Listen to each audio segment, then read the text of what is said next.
Yo. What's up, everybody? Welcome back. Today we are working on turning on I2C on our Raspberry Pi Pico.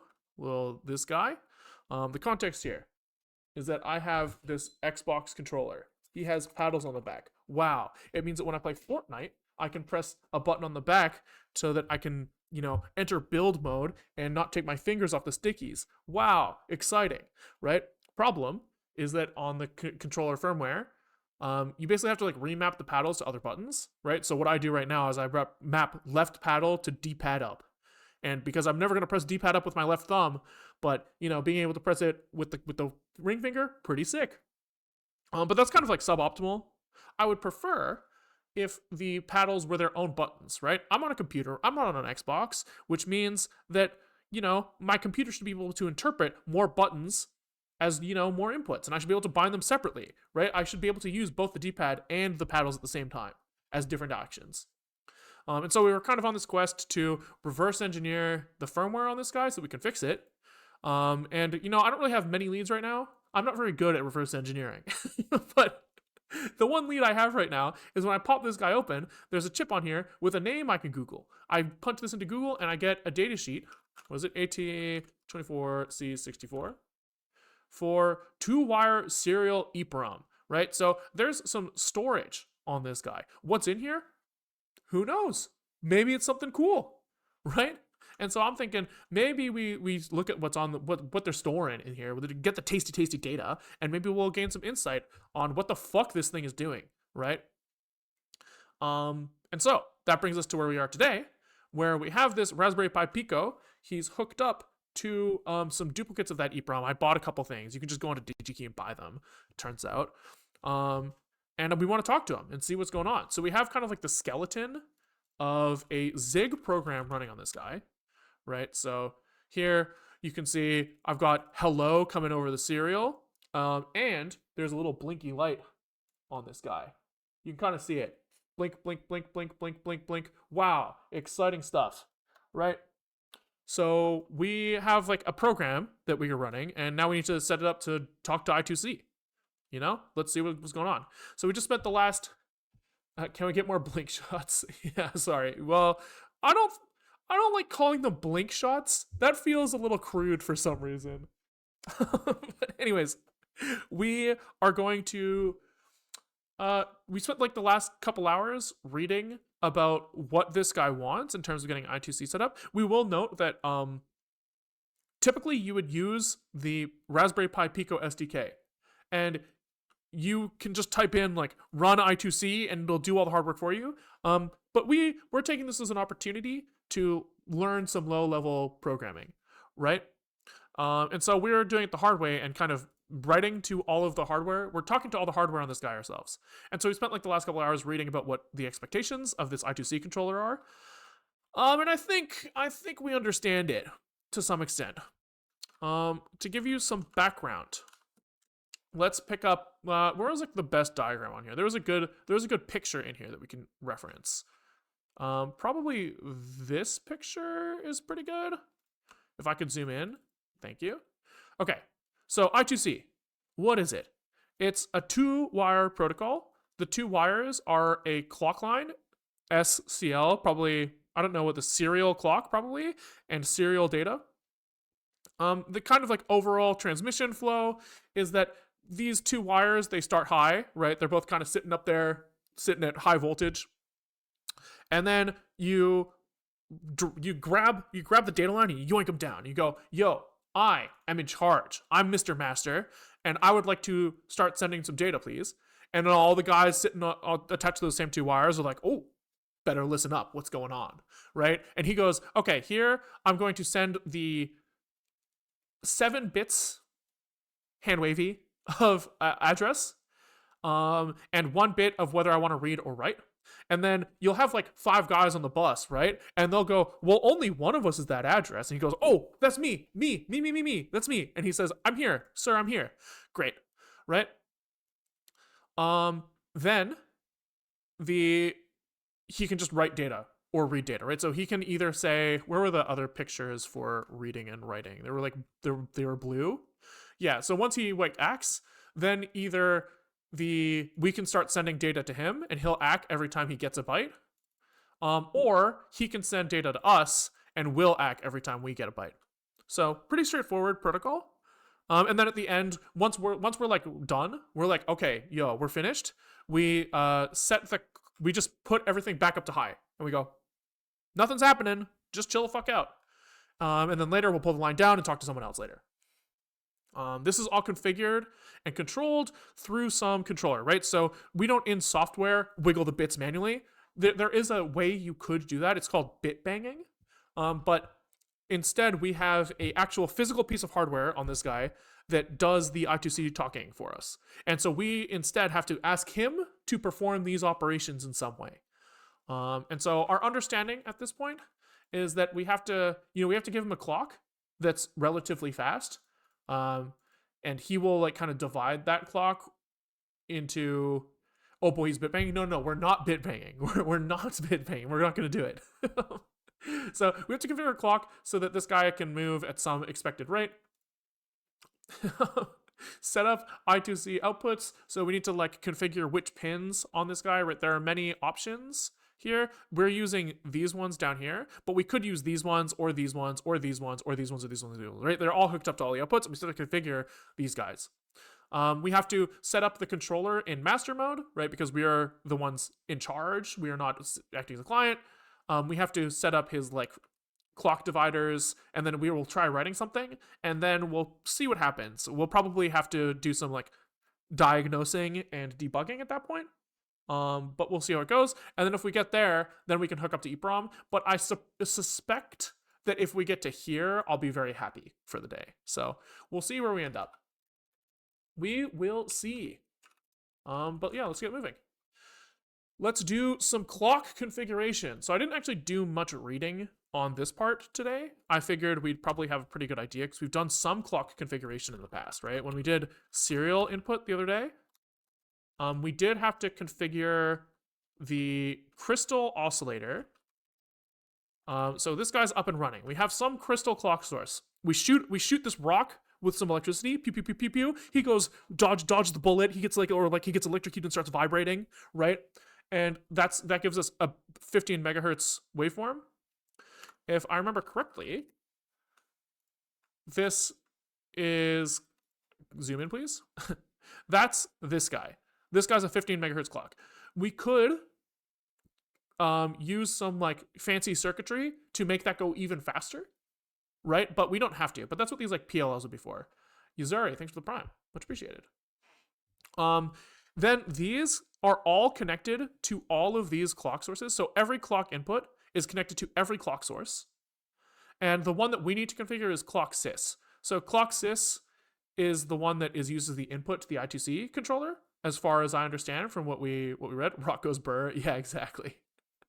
And so I think that we should just be able to say, hey, clock sys lives, we have like a register that can control who he sources from, as well as like what divisors he's going to use. And we want to set this up to be around 2.7 megahertz because we want to copy paste values from this table for I2C configuration. Right, so if we're in standard speed mode for I2C, they're like, here are all of the values that you'll set for all of these registers. And I'm like, I want to use those. That sounds hype. So 2.7 megahertz sounds pretty good. But that will slow down our processor. Is clock sys clocking the actual processor clock as well? Maybe. It might be. That's a good question. It does sound... That's what the diagram showed? Yeah, let's look a little closer. I probably don't care, to be honest. Processors, bus fabric, memories. Yeah, it does kind of say that, which is a little concerning. So maybe we want to speed that motherfucker up and divide him more. So we could also do a multiple of 2.7 megahertz. And we could then just double or quadruple all of the values for the hold times and shit. But maybe we'll do that later. I suspect also I don't think we're using the crystal right now. Right? So there's a pretty good chance that we'll actually speed up by doing this. Right? There's like, because we're probably on the ring oscillator by default, whose default speed is what? I don't know, man. Um, he's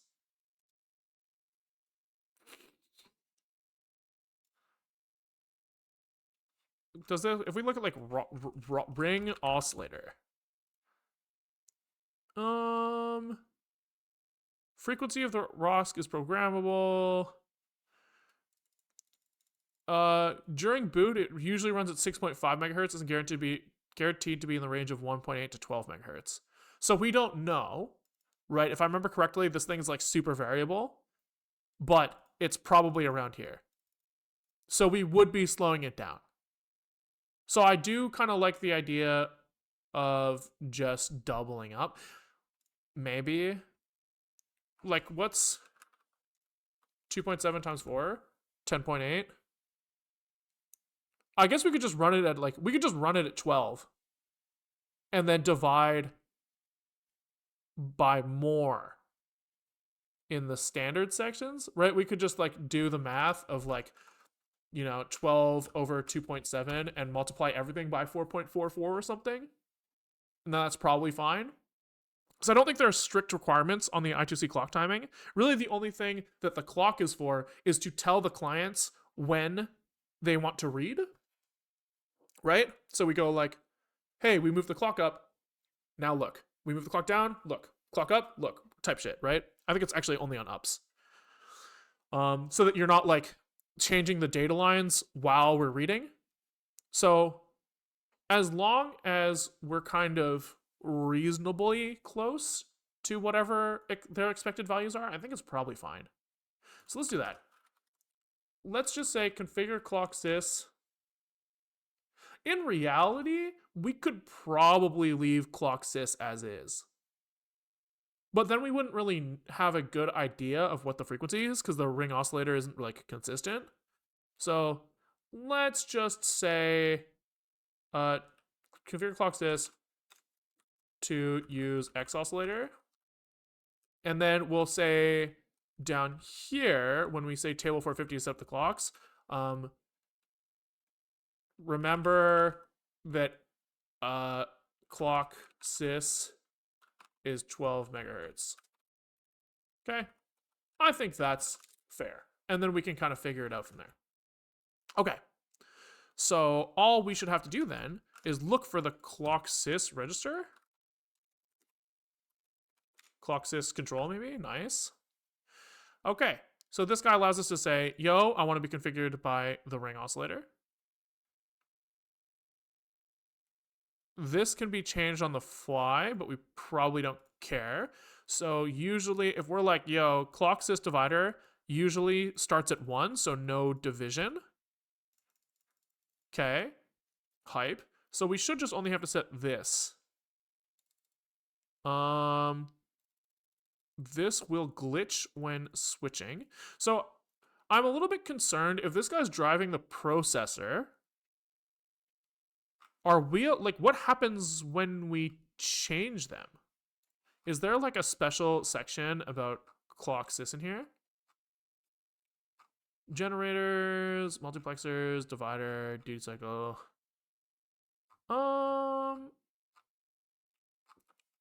Configuring.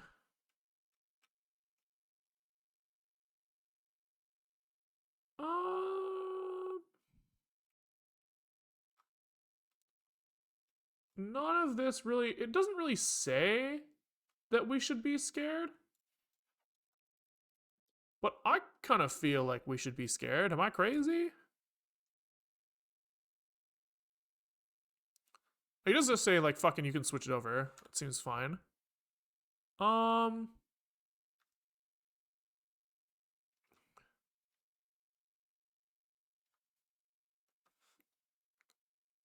Okay. Yeah, it just says like you can scale it to handle demand, etc. Okay. Fuck it. We were scared by glitch, right? Maybe search for that. Yeah, that's not crazy. True. Two clock generators, sys and ref, have an additional multiplexer referred to as glitchless mux. This can switch between clock sources without generating a glitch. These should be, yeah, this is okay. They can corrupt logic running on the clock. That makes sense. This means that any clock generator with only an aux mux must be disabled when switching the clock source.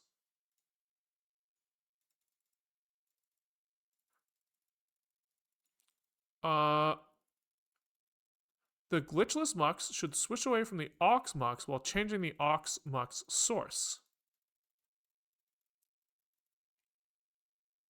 Okay. To switch the glitchless mux, switch the glitchless mux to an alternate source. Pull until switch is completed. To switch the auxiliary mux, why would we need to though? What's the difference between glitch, like, if we have a glitchless mux, then why would we care what the aux mux is hooked into?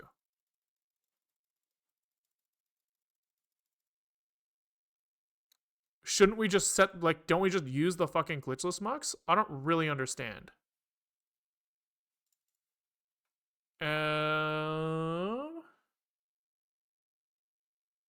And then, like, also, where are these glitchless muxes? They said we have an example.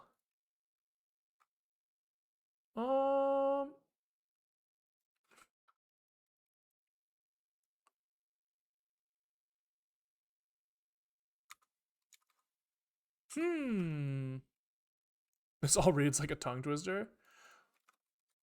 I want to read this again. All clock generators have a multiplexer referred to as auxiliary mux. Conventional design, 2 clock generators have a multiplexer. Glitchless. Yeah, okay. So can we look at clock, sys, control again?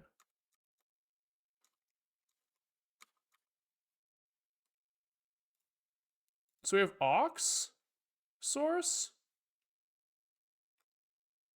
Oh, here. Okay.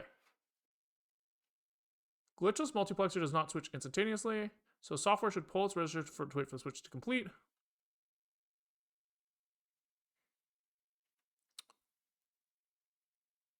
Then, like, what value goes in here? One decoded bit for each of the clock sources enumerated in the control source field.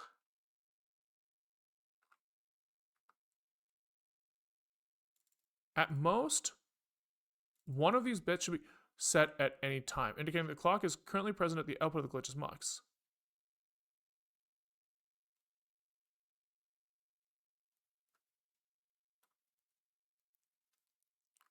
So this lets me... Is there only one glitchless... Oh, this is clock ref as well. We want clock sys. That's this one.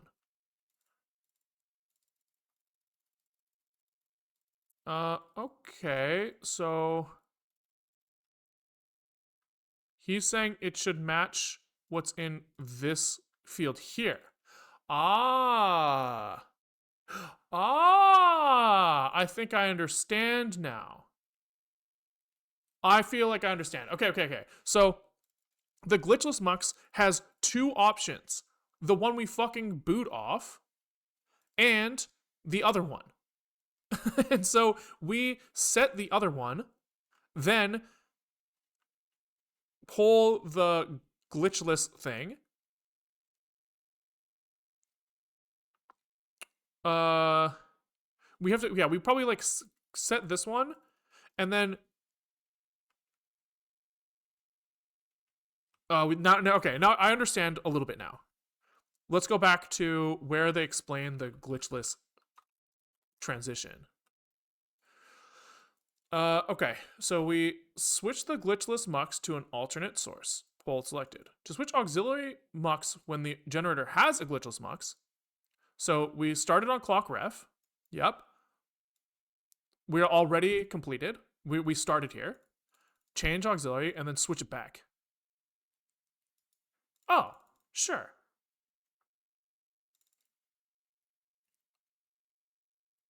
So this seems fine. Like, can we do this in one write? Can we just like write it all at once? Right? Because then the glitchless mux will handle that. Maybe we should do it in 2 writes just to be safe. Okay, sure. I think I understand. Okay, so 2 registers that we want to add. Clock sys control and clock sys selected. Do we have any clock? We do have clock sys control. And then what was the other one? It was clock sys selected. These are the 2 registers we're adding. Control, we have fields, and we have enums here because we're going to be defining the names of all of these guys. And our fields are aux source, which is going to be typed as a aux source. Okay. And offset is set to bits 5 to 7. Okay. Simple. Simple. Then we have source, which is also going to be an enum here. So this is just going to be a source from, and he's going to be literally single bit. Okay, so now we have to define these enums. So we're going to call aux source one of them, and then it was source on the other. And these are going to have bit sizes of 1 for source, and aux source is 3 bits, I think. Okay. And his values, we probably only care about the X oscillator for now. So X oscillator is 3.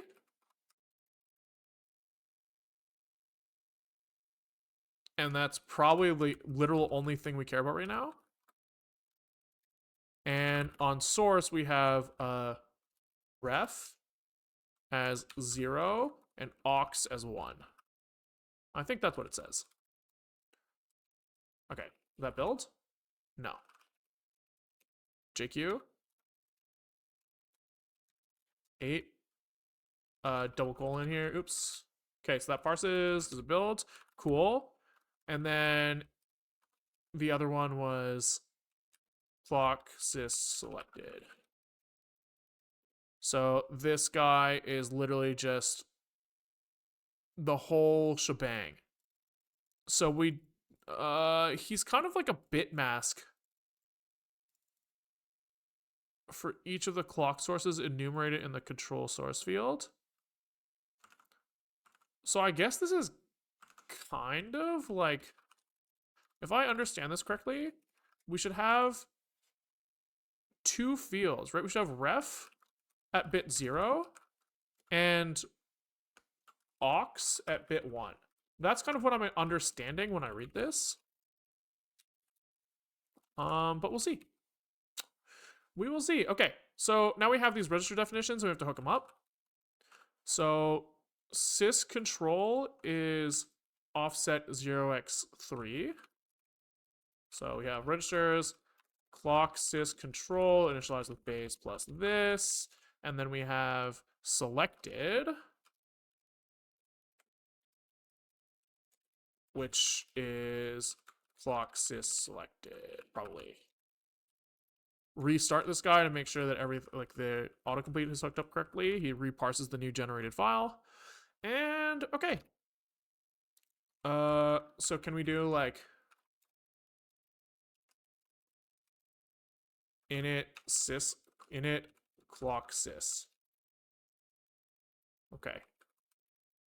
So what are we going to do here? We are going to set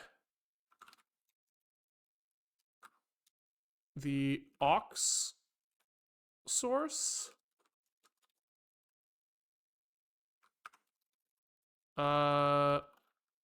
how does this work? We do like, we modify this guy. I guess it's like,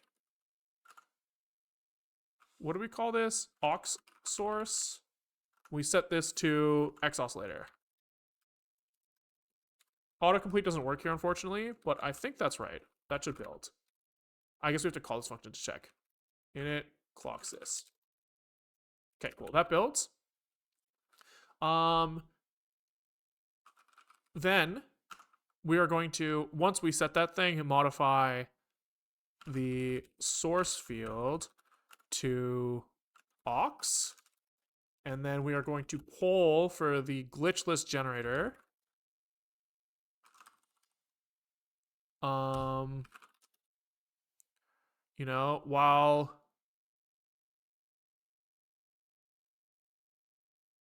I guess we'll do while true.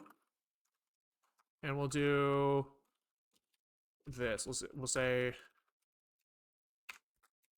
selected is this. And we want to break if the aux is selected and the reference clock is not selected.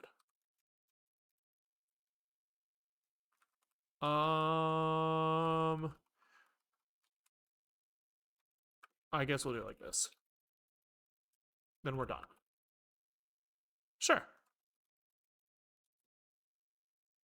Let's see what happens.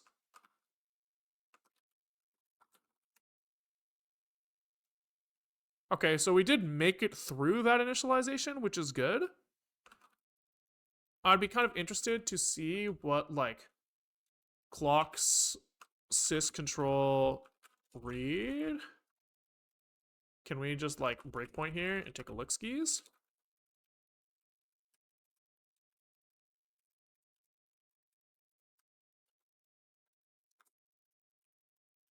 I just want to take a little peek skis, you know, just to make sure that everything is in working order. Okay, so maybe we want this. So we have control set with the bottom bit set, so we're in aux mode, hype, and we have bits 5 to 7, so 0, 1, 2, 3, 4, 5, 6. 5 and 6 are set, which is 3, which is X oscillator. So that's pretty chill. And then we have selected as 1, 0. So it looks like we were correct in our understanding of reading this guy, which is that he should be 1, 0 here. And I assume that if we were to look at this guy before doing the switch, that we would see him as 0, 1 to say that the that the reference clock is selected, not the auxiliary clock. Oh. So he's actually already on the aux source, which seems bad. Oh, but I need to reset him, right? Because literally the board proper reset, yeah. And then to make this work correctly, do I have to breakpoint here so that he halts execution or something? Yeah, okay. So here, selected is in fact 1. And then we continue, and then selected is now 2. So that seems pretty chilling. It's hard to know if it's like really correct, but at the very least the processor's still running, nothing seems to be going to shit, and it seems likely that we are on the right clock now. So, fuck it. We can always come back if it looks too awful. Alright, set up I2C output. So I say in this thing that we should be looking at chapter 4.3.133, and we're basically trying to say, hey, we have a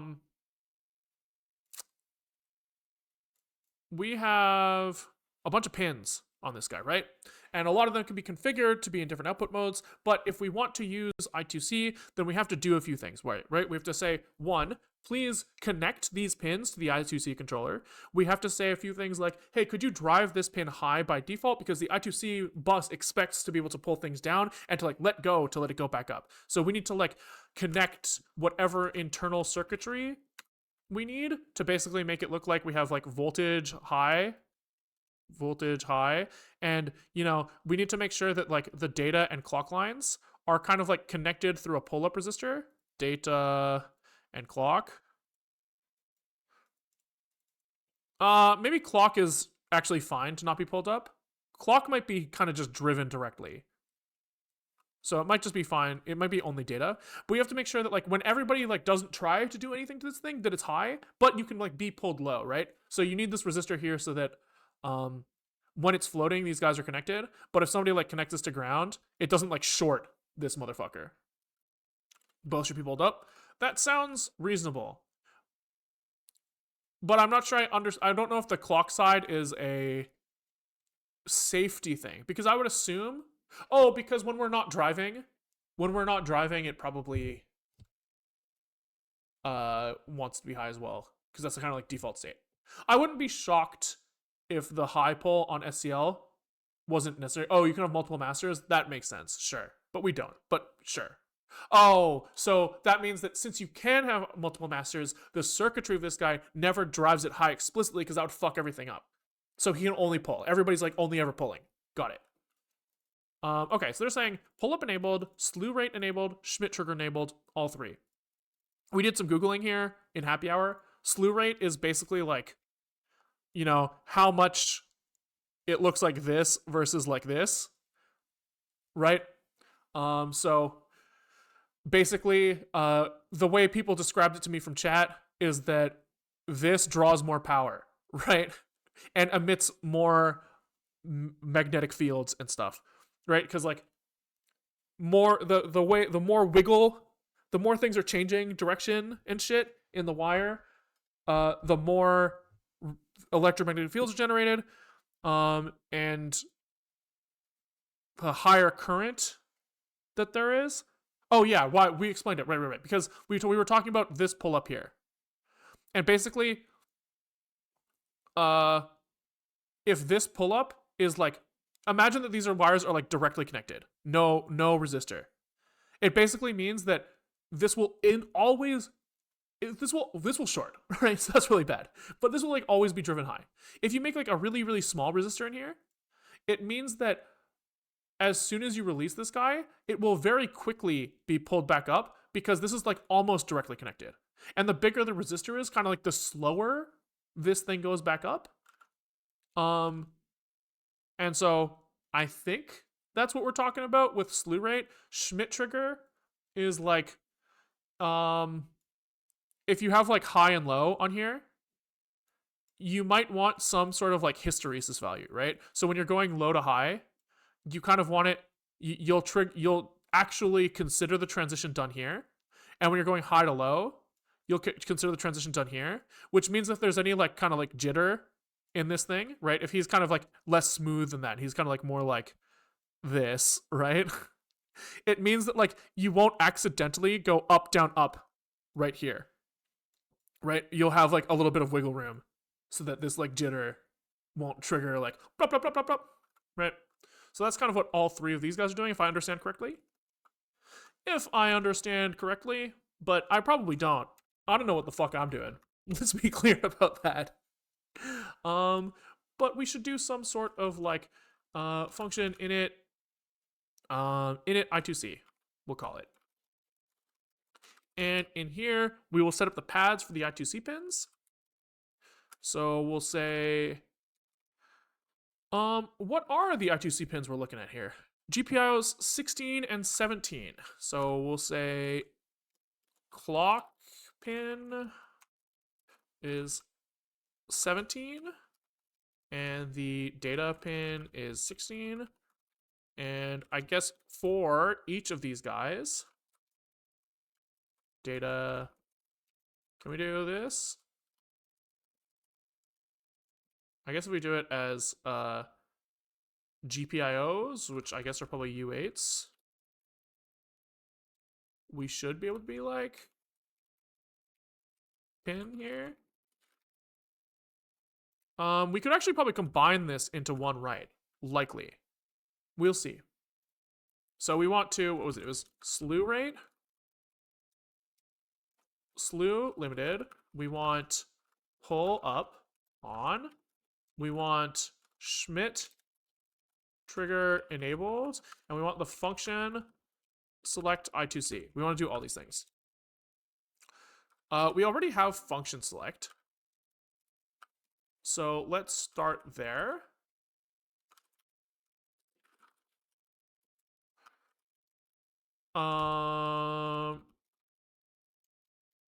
So this is like, we modify this with a, let's look. IO bank 0 maybe? Blomp, blomp, blomp. Where are my registers? Okay, control. So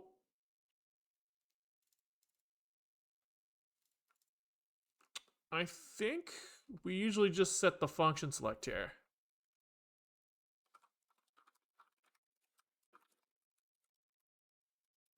This probably shouldn't, this should not compile, and that's concerning. Oh, this isn't called, that's why. That's why. Okay, so now he doesn't compile because funccell needs to say that he wants to be I2C, which probably is not defined yet. So we probably want to go into our register definition and look for IO bank or GPIO control here, and we want to add the definition for I2C from this table. So function select. I2C is function 3. We'll confirm that SIO is 5, which we have. So 5 here, I2C is 3. All right. Cool. So that builds now.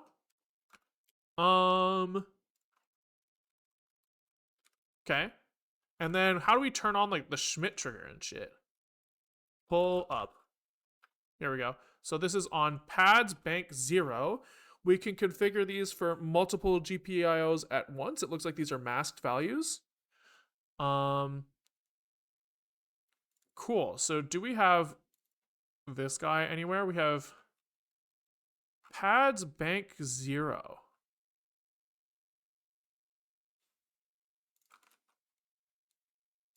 So we have this guy. Is this defined anywhere right now? No. So looks like we probably have to just start configuring this guy, right? So IO bank 0, is this different than pads bank 0? Yeah, it must be, because it's a different base address. So we'll call this pads bank 0. Okay. And I guess we're gonna have, you know, GPIO control, I guess GPIO here. And he's going to be some offset from base. So base is this guy. And this guy is just gonna return a volatile U32, I think, because it's just memory masked for, you just write the, yeah, the mask of which guy you're trying to set. No, wait, hold on. No, these are independent. I'm stupid. Why did I think it was masked? Okay, so this is gonna return a, probably like a registers GPIO pad control, and then that makes me want to rename this to bank control, just to be clear about the difference. So we'll call this is bank control, and then we need pad control now. Okay. So pad control has, are they all the same? Yes. Every single one is the same, which is hype. And so they have fields. And we have,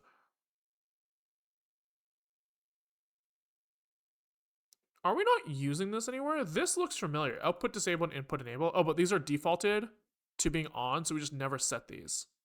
Yeah, so we just haven't set these before. I see. Okay, OD at 7, IE at 6, drive at 4 to 5, and it looks like the drive is actually an enumerated value, so we'll give him a little bit more complex of a type. So we'll call this drive strength, maybe. Okay. What else do we have? Pull up enable, which is just at 3.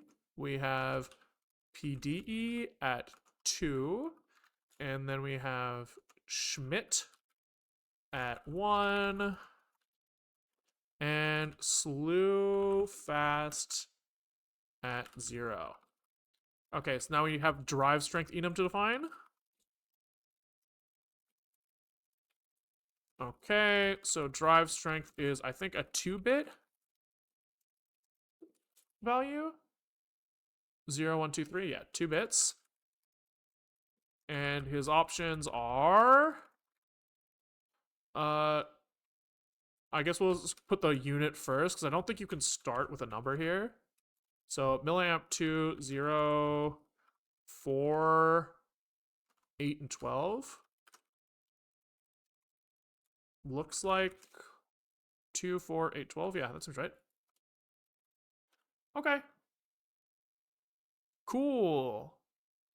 So that does not compile because this register definition has a syntax error at 157. Hello, 157 here. I forgot a comma after bit size. True. That is chill now. We build. Everyone's happy. Okay. Reset to make sure that, LSP updates for the latest and greatest. Is this used anywhere? This is not used. Okay. So now we have our pad controls. Hype. So we'll call this bank control here. And then pad control. So this is pads bank 0 GPIO pin. Cool. And pull up. Okay, so here we're just going to try to make sure that we've got some pieces set for us, right? So we're going to modify this guy, and we're modifying many parameters at once. So we're going to do a compile time combination of these things. And I think I forgot a bracket here. So we want pull up enable 1, which probably means that we want pull down off, I assume. Schmidt should be on. And slew rate control, what did they say? They said slew rate limited. So I guess limited. So I guess probably here we probably want, I guess if it's called slew fast, that's pretty clear on the meeting. So we can just have that like this. And that's probably good to go. Do we want to confirm these things, I guess? Pad val is going to be pad control read, and then bank val is going to be bank control read. Can we just make sure that these are getting set?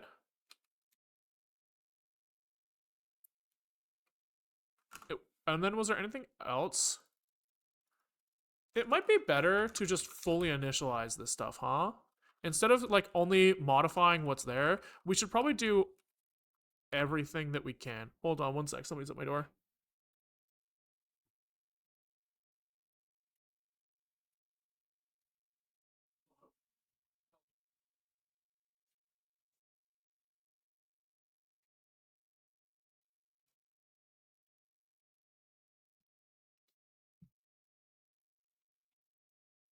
Yeah, I think it's better to be explicit than to only set some things here. I think. He's saying that he doesn't support array initialization, but okay. So I guess all of these things now should be like these guys turn into like this. Okay, and then who else is in here? OD. Output disable 0. Oh no, but I didn't want to modify drive strength because I don't know what a good value is. So just leaving it whatever it was before was intentional. But probably setting output disable off and input enable off seems reasonable. No, we want input enable to be on. Enable input, enable output, pull up, don't pull down, enable Schmidt, and go slow. Sure, fuck it. Okay. So, info locals. Pad, val, we want to print these as binary probably. Okay. So, weirdly, we have a lot of these high bits set in the reserved fields, which means it's good that we're not like heavily modifying those because they're scary. But in terms of the things that we care about, we have set slew fast 0, Schmidt off. That seems bad. That seems bad. I'm not happy with this. I think it's we're using the wrong register because I just copy pasted like a dumbass. So these are at starting at 4 plus 4 times number here, not 8 times. Let's try that again. Good thing we checked. What's a Schmidt trigger? It's basically like hysteresis. He's basically saying like if you go like you have to go higher than some value to turn high and lower than some other value to turn low. Right? So you're kind of saying like this. So you like if you're when you're on your way up, you have to go above this line, and on your way down, you have to go below this line. So that you don't like so that if your line's a little jittery, that like it doesn't if you were to cross this line while going up and down without a hysteresis, then you would like fall you would just like quickly go back and forth, which would be really bad if especially for like a clock or something.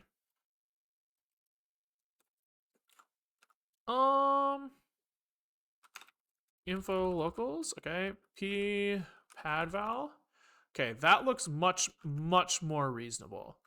So that's looking like we have slew fast 0, Schmidt on, pull down off, pull up on. Then we have the next 2 bits set to 0, 1. So we're at 4 milliamps. Input enable on, output disable off. Hype. Hype. Okay. And then bank val is 11. So IO bank 0. There you go. So that should be set to I2C, which is function 3, which is 3 here. Cool. I think we are chilling. So this is probably done. It's hard to tell again, but I guess we could probably measure the fact that the pull-ups are on. We could probably check that.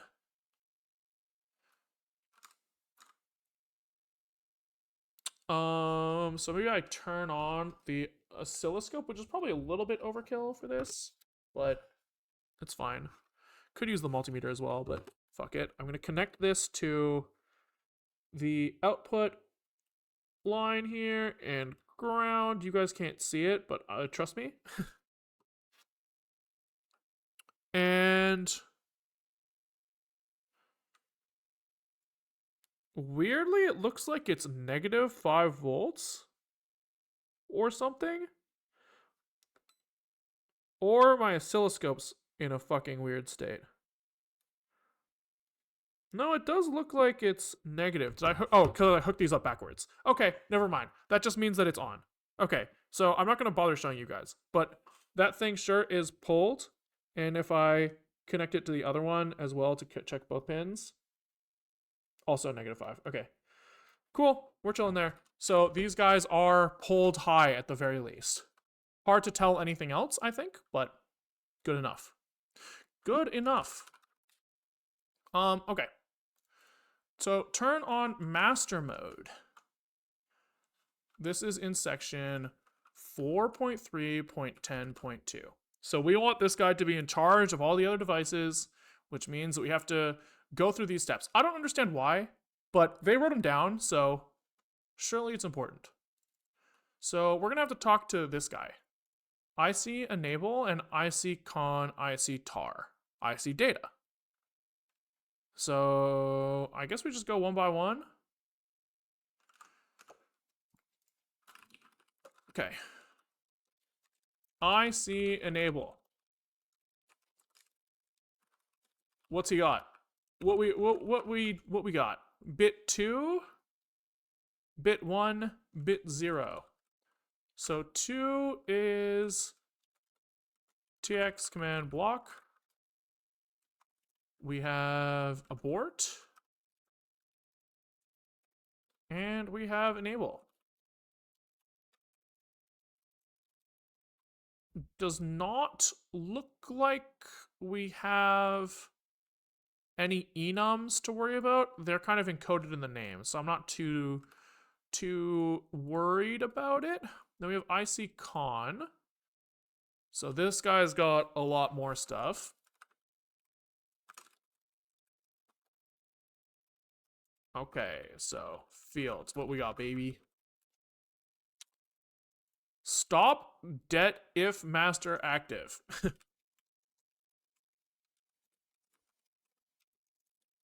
That can be 10.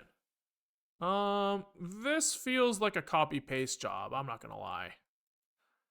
I'm not about this typing shenanigans.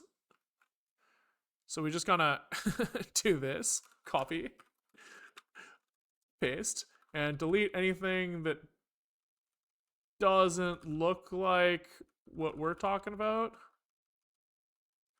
I wonder if you could do something that's like, find any line that doesn't start with 0 to 9 many times followed by a space and then a capital letter. Delete any line that's not those.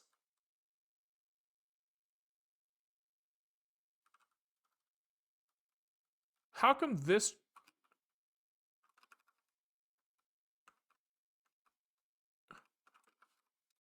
Oh, start of line 0 to 9? There we go. 10, 9... Did we intentionally skip 8? No. So that just didn't work. Oh, but maybe that was deleted before, actually. Okay, well, let's try it again. Oh yeah, that's kind of hype. That was a good Vim search, if I do say so myself. Okay. 3. Oh, we missed 2 to 1 because that was a bad. That's fine. Okay. So this is gonna look more like this. Okay, and then let's kind of try to make this JSON-y. So we delete word, go lowercase, put a paste over here, put a comma, go over here, go again. This one didn't work because it's, you know, an array, but that's fine. Can we fix these commas? Okay, and then put quotes around everything. So put a quote here, go to the end of word, quote, go. Cool. I think that's ready to go in here. I don't know if that's even faster than typing it by hand, but it definitely feels better. So we'll give him that. Probably speed here is going to be an enum. So this is just gonna be speed, I guess.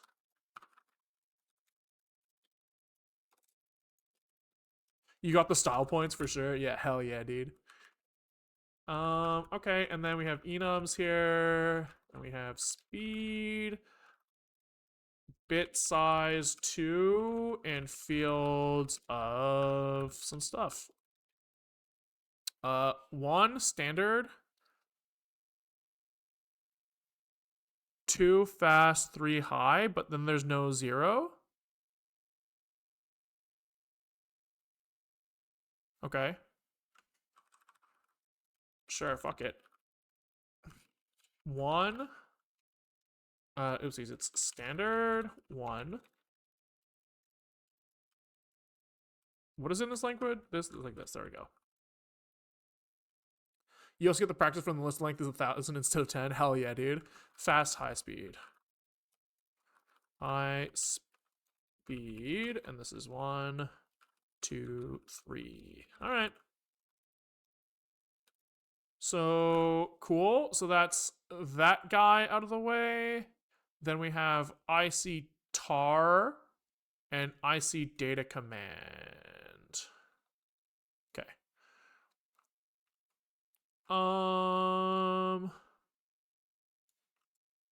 IC tar has only 3 fields. Like fuck it.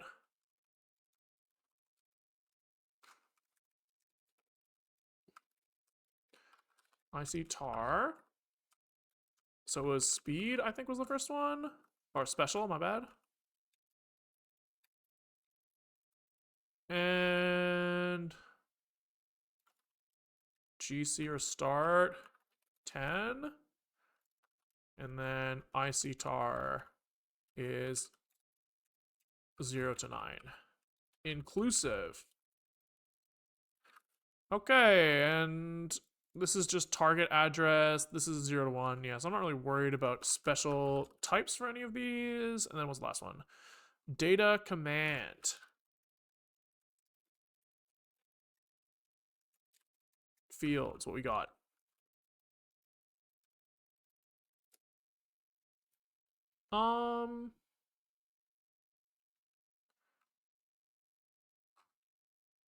First data byte. 11, restart at 10, stop at 9,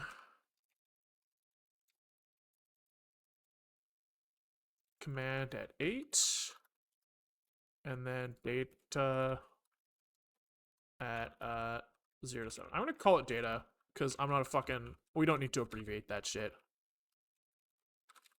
All right.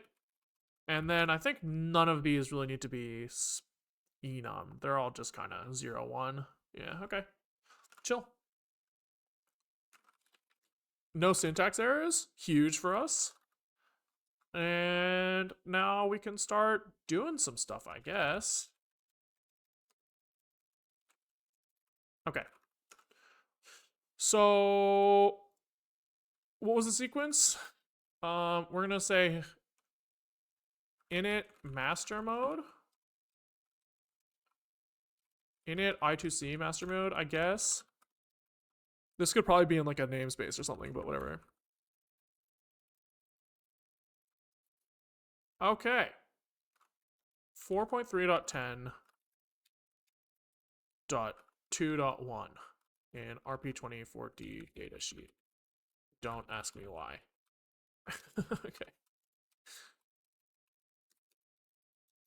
So this is 1 disable DW AW key I2C. And so here we're like, I guess we need to figure out where these guys live, huh?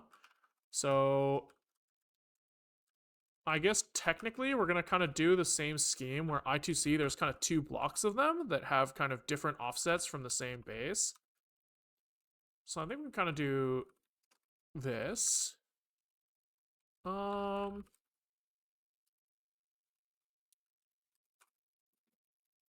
And he's gonna have like his enable.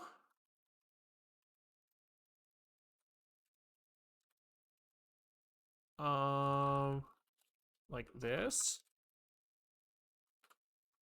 Okay, then it was IC con. Can we restart this guy to get, you know, autocomplete working right? So this guy's offset 0. He doesn't like this, actually. Kind of surprising. Oh, it's IC, that's why. Not I2C. Of course. Okay. What else? We got IC tar at 04.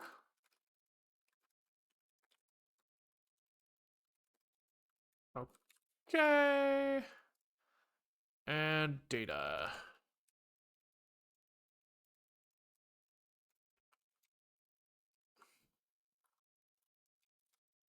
All right.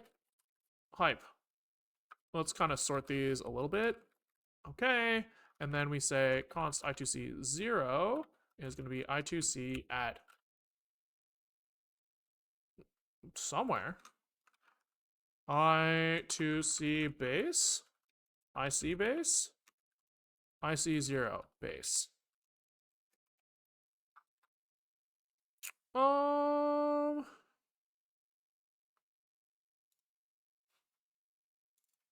I2C 0 and 1, so it's like this. There we go. Okay. So now when we init master mode, we should be able to be like I2C 0 dot enable. Modify this shit, probably. Can we look a little closer? These guys. Blocks transmission. So we want block off, abort off, enable off. Probably just setting all is reasonable here, right?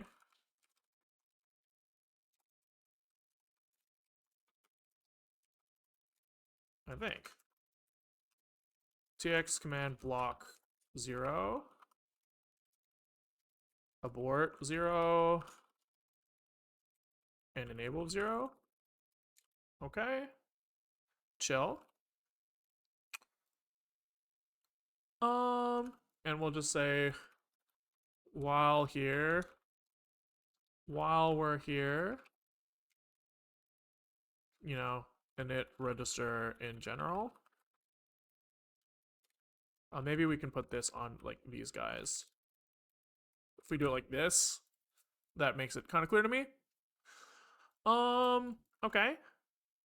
Wait, we never took the chip out of reset. Can we confirm that the chip is on?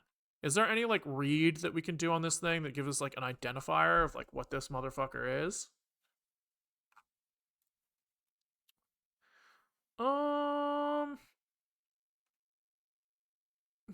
Component version, surely, right? Let's read this. So let's just kind of do a little comp version.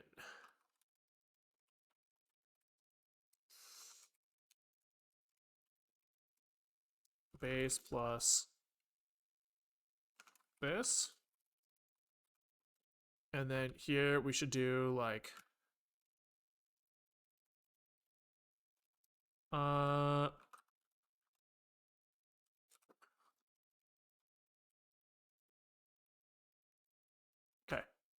Fuck.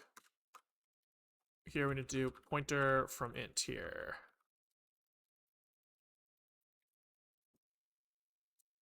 Okay. 0. Not good. Not good. So this chip gotta be taken out of reset, dude.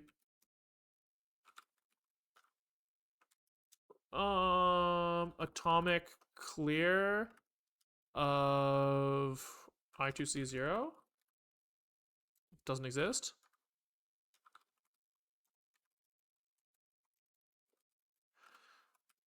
Reset base. All right, what's going on here? Hit me with the numbers. I2C 0 is 3. Okay. Let's try that again. P version. That's a lot better. That looks like the number that it was supposed to be. Which means that the fucking chip is on. right? It was this guy. 32303128. Yep. Chip is on, baby. We're so fucking chill. We're big chill. So big chill right now. Okay. So let's go back to 4.3.10.2.1 and continue on. So this is done. Write to the IC con register to set the maximum speed mode supported, bits 2 to 1, and the desired speed of the master initiated transfer, either 7-bit or 10-bit addressing. Ensure that slave disable is written with a 1 and master mode is written with a 1 as well. Okay, so can we look at this guy? So what didn't we talk about? This is read only, so we don't have to set that. We don't really support read only bits in our register definition generation, but maybe we should, because then we could do like set all and like ignore anything that's read only, but it's kind of too much work, I think. RX FIFO full hold control controls whether we should hold the bus, but we don't give a fuck about read. Okay, so we don't care. TX empty control controls an interrupt. 0 is disabled, so that's fine. Okay, so this is step 2, which is initialize IC con, I guess.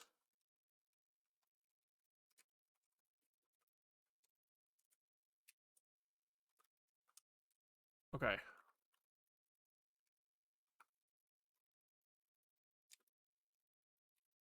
Okay, so we probably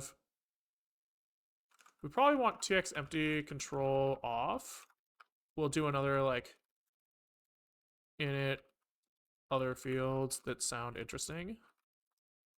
So that one wasn't explicitly told to us by them. They said that they wanted to set maximum speed.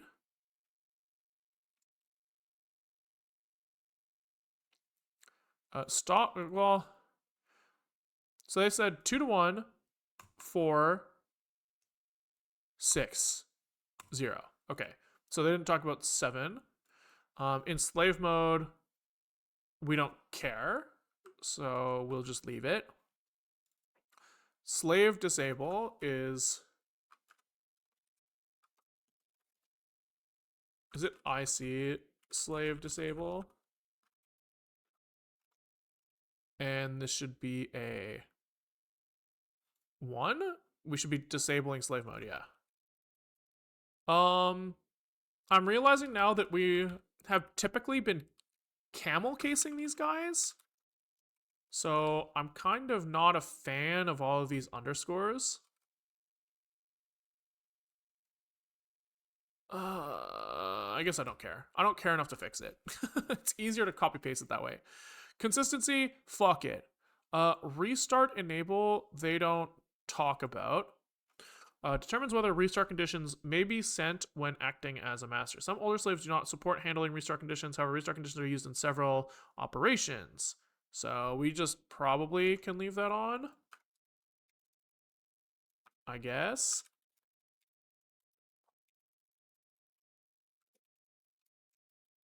Okay. So bit 4, this guy we want to be in 7-bit mode, which I assume is the 0. Yeah. We don't care about slave. Speed, we want to set to standard. I think that's what they said. Maybe they didn't really say what to set it to, but that makes sense. And then master mode on, right? Yes. Okay, that build. Yep, hype.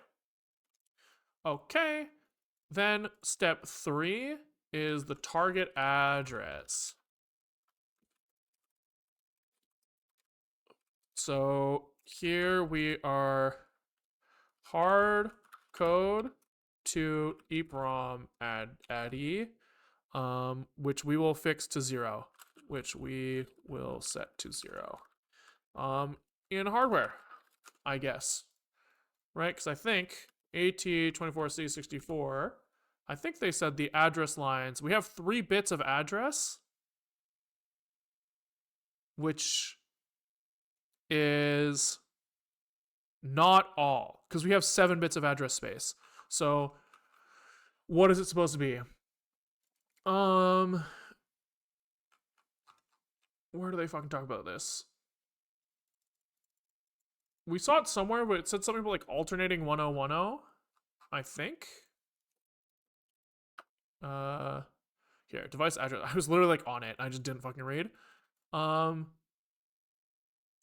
These bits, blah blah blah. The 8th bit of the device is this. What about the first 7? A mandatory 1-0 sequence for the first 4 most significant bits shown. As shown where?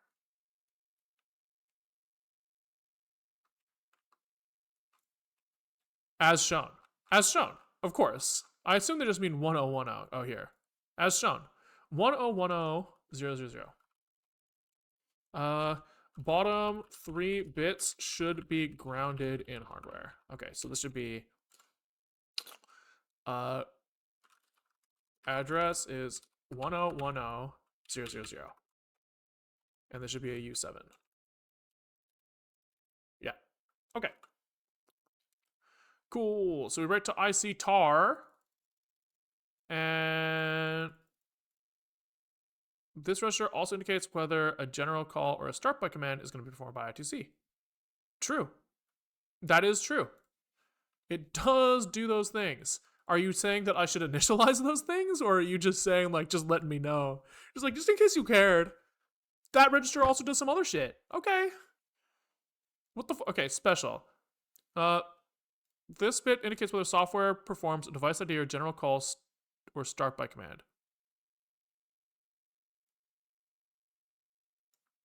Disable program of general call or start byte transmission. Yeah, let's say special's off. We're not special. We're not going to program that shit. Okay, so at compile time, we combine a bunch of different sets of masks and values. We are modifying the register from its existing state, probably. And we look at special 0, and then we'll throw this down here. GC or start. If this is set, if bit 11 is set to 1, okay. Blah blah blah. So probably don't care. IC tar. This is the target address. So here we put address, I guess. Sure. Fuck it. Fuck it. Cool. And that's kind of it, I guess. Cool. 4, we enable this motherfucker again. Re-enable. So this is just kind of this guy again, but now we only have one field that we need to set, which is enable 1. Turn that fucker back on. Leave everything else the way it is. I guess technically it would be better, since we've already initialized this guy, we don't have to do a read modify write, technically, right? We could do like enable, we could do enable val here. Is I2C 0 enable read. Then we could kind of modify the enable val directly like this. Ooh, a little bug in the generator.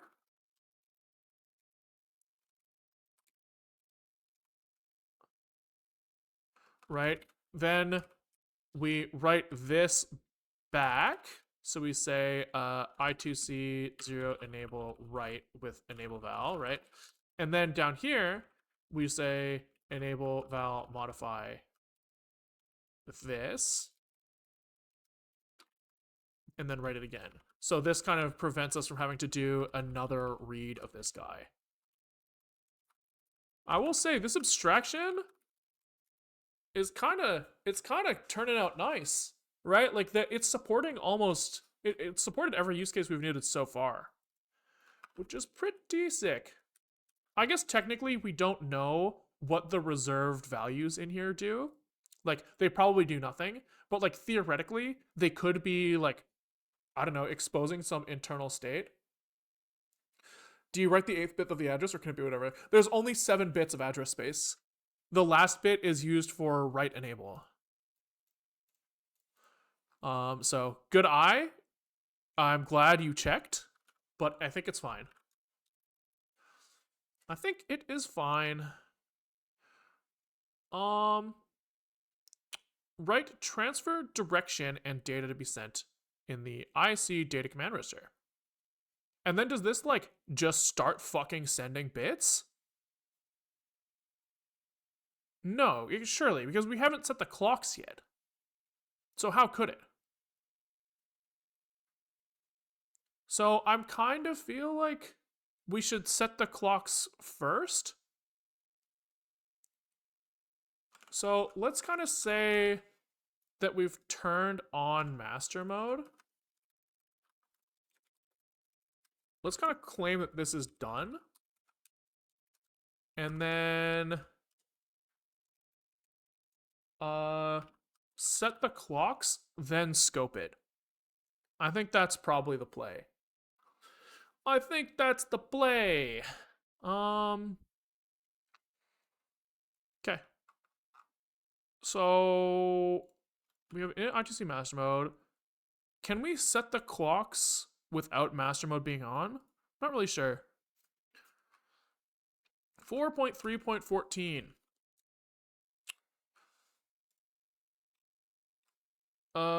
And then I guess we were looking at table 450 was kind of our best friend. We have this written down. So here, this just tells us all of the parameters we need. Okay, so if I remember correctly, there are, a few modes of frequencies that like different chips might support. Everyone supports going slow.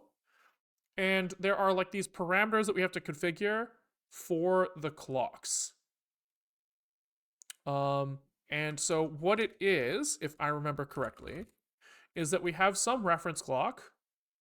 Ours is running at 12 megahertz.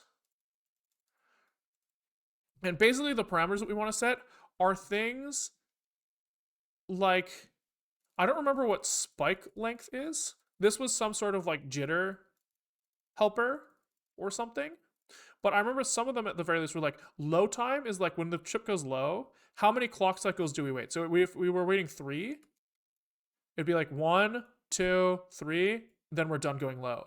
And if we were to set 1 for high, then we would do this, right? So you can kind of like,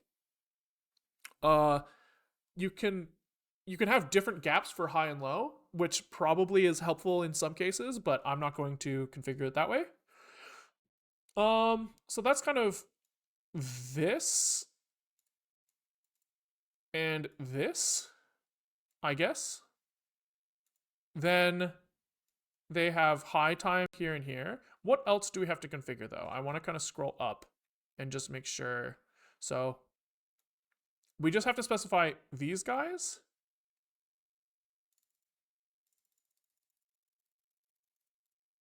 Okay, wait. Looks like, okay, so we have clock line. Oh, fuck, I didn't mean to click that. Clock line, low count, high count. Low count, high count.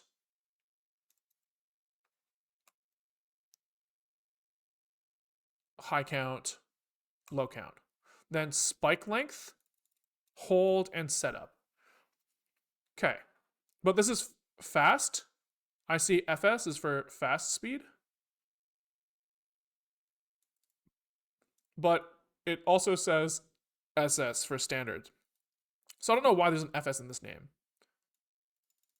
The register sets the duration measured in clock cycles of the longest spike that will be filtered out. Right. So if I remember correctly, it's like On initialization, you might accidentally, like if the clock line is kind of like unstable at first, they kind of say, okay, how long in this unit does this thing have to be high before I consider him like ready to fucking go?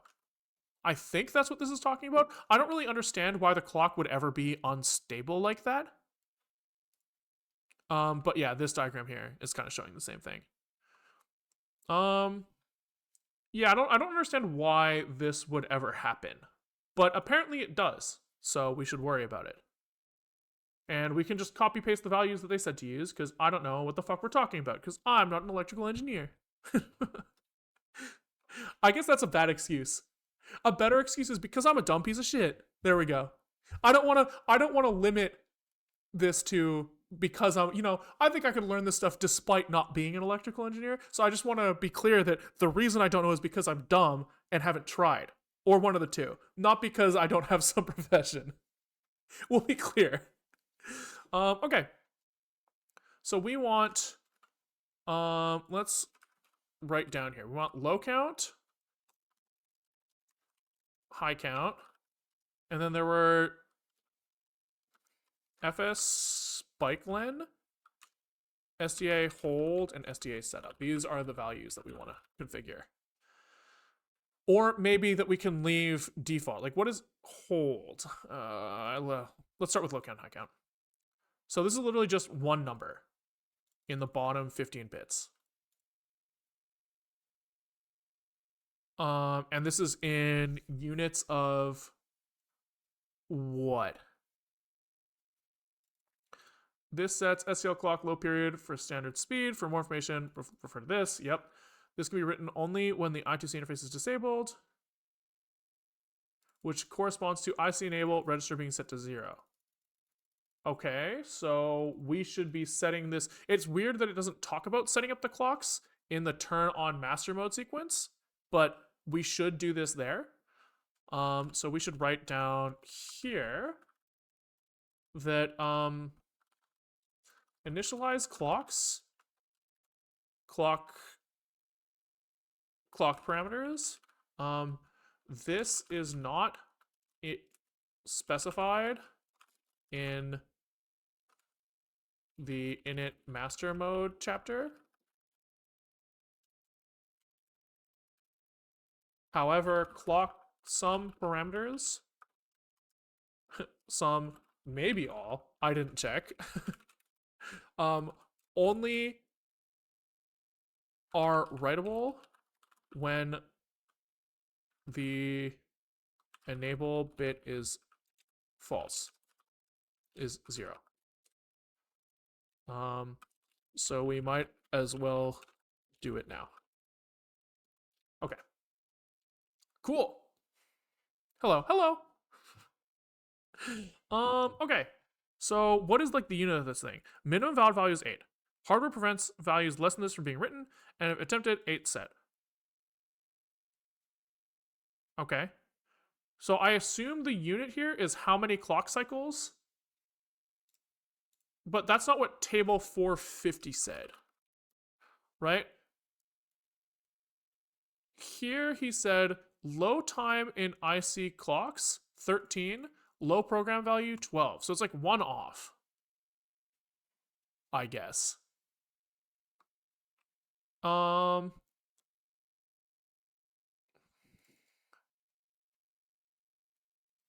Okay, and then there was something about like the low count and high count values have to be larger than the spike length plus 7 here. But I guess we'll just follow the table. I don't really want to think too hard.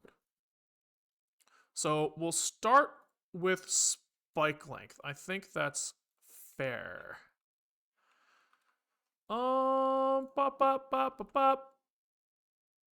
Spike length.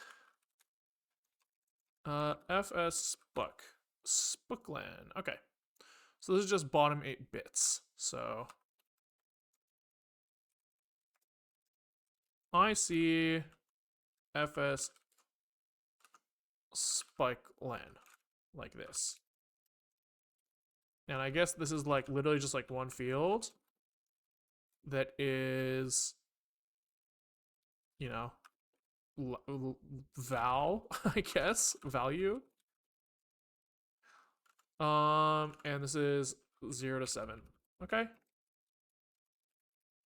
And while we're here, should we set the other guys? So we have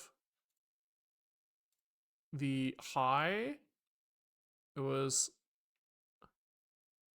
SS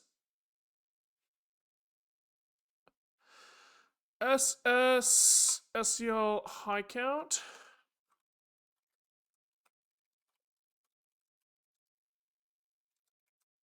Okay.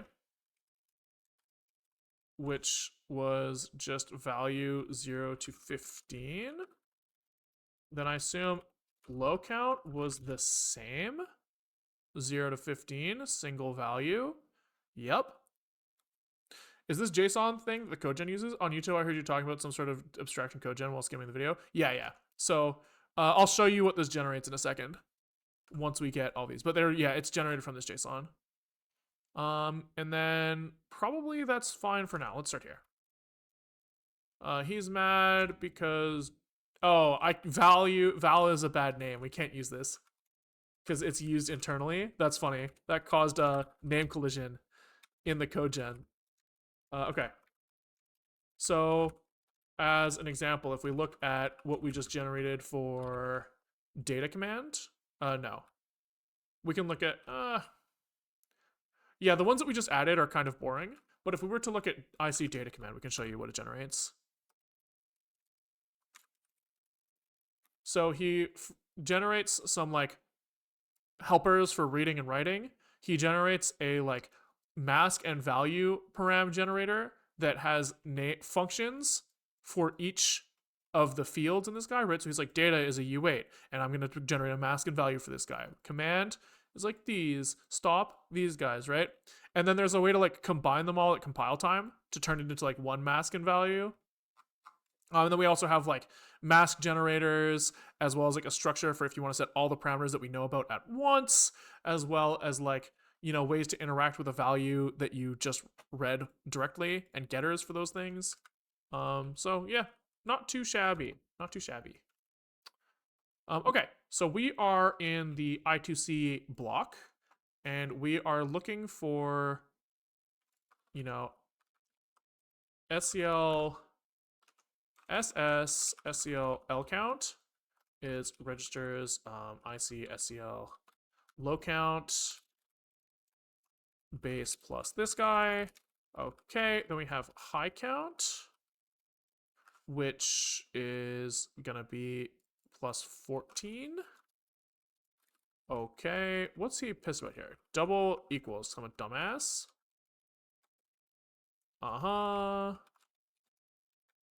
Okay, what else we got here? It was the spikeling. FS spikeling. A0. So this is FS spikeling. Okay. Cool. So here we are setting spike length to 1.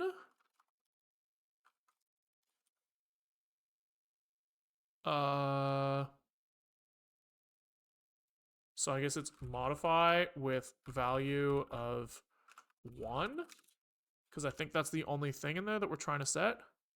Yep. Then I guess we'll put a comment here. Values stolen from table 450, but adjusted for but multiplied by 4.4 for 12 megahertz over 2.7 megahertz in reference values on for table reference values. So this should be, I guess, 4. I guess. And then if this is minus 1, then we want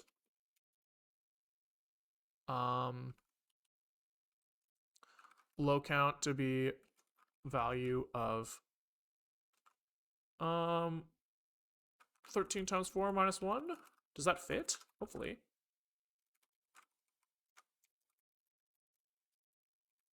And then high count should be... Okay, so what's going on here? I want to read these a little more carefully. I don't really understand why these numbers are not just like the fucking cycle time. I would expect this to be like how many clocks?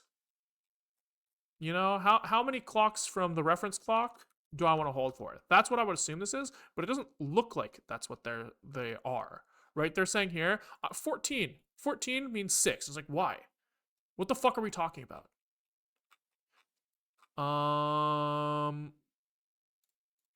Okay. Browser could be written. Minimum valued value is 6. What does it mean? Clock high period count for standard speed.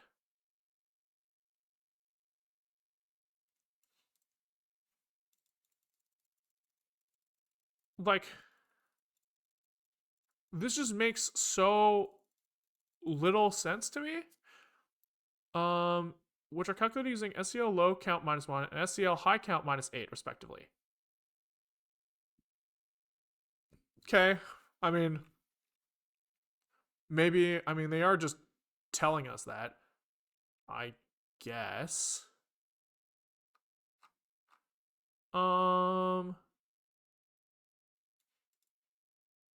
But why? Why?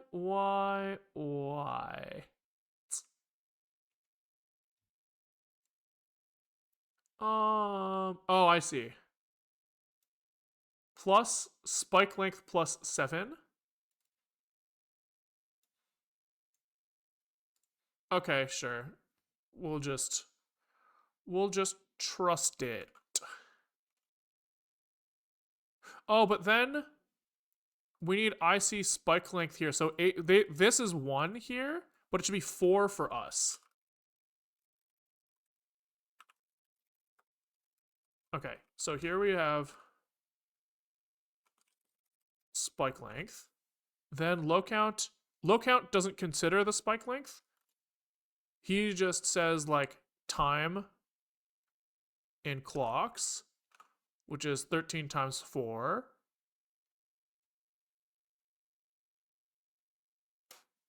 -1.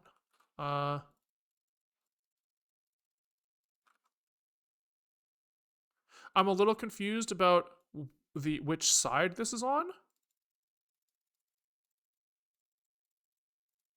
Low count +1 times IC clock. This feels backwards to me, this formula. Right, because here they're saying program value 12 here from 13. And I would have thought that the program value is the thing that's IC prefixed. I would have thought.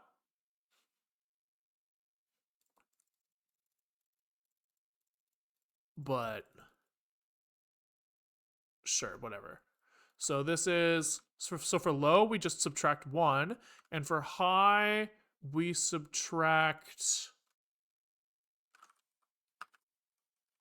spike length plus 7.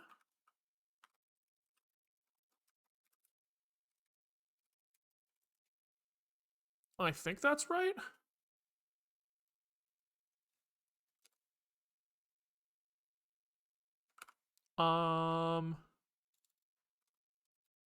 See bullets under table 450 for formulas, I guess. Fuck it. Okay, so then with the clocks configured, which it's hard to confirm, we also didn't set up SDA hold and SDA setup. Let's at least look at what those are.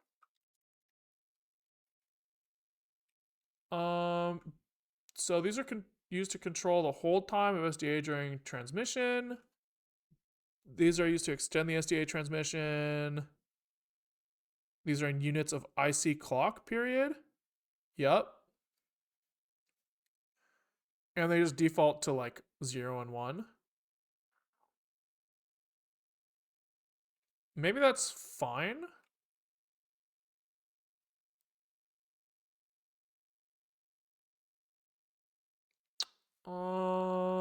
Maybe.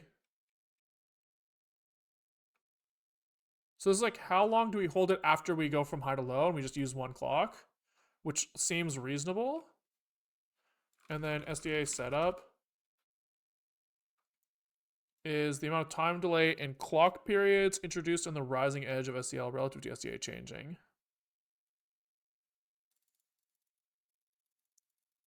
I think just leaving defaults here seems maybe reasonable, but maybe we put like a question mark on these. And put those down to like, maybe a problem. Write those down there. But otherwise, maybe we consider this good to go. And then I guess we can try writing something and look to see if the oscilloscope shows us anything interesting. That'd be kind of hype. Would be hype. So I guess we just slap some data into the data register, right? Is that what they said in the setup sequence?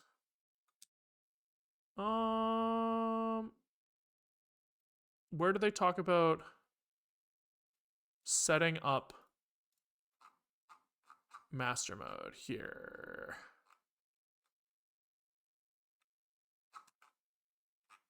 No? Initial configuration?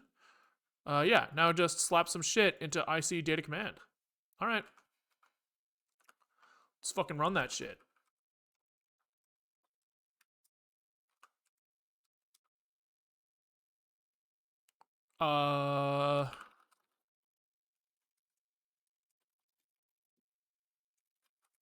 Okay, so here I guess we probably want to initialize everything at first. Maybe, we'll see.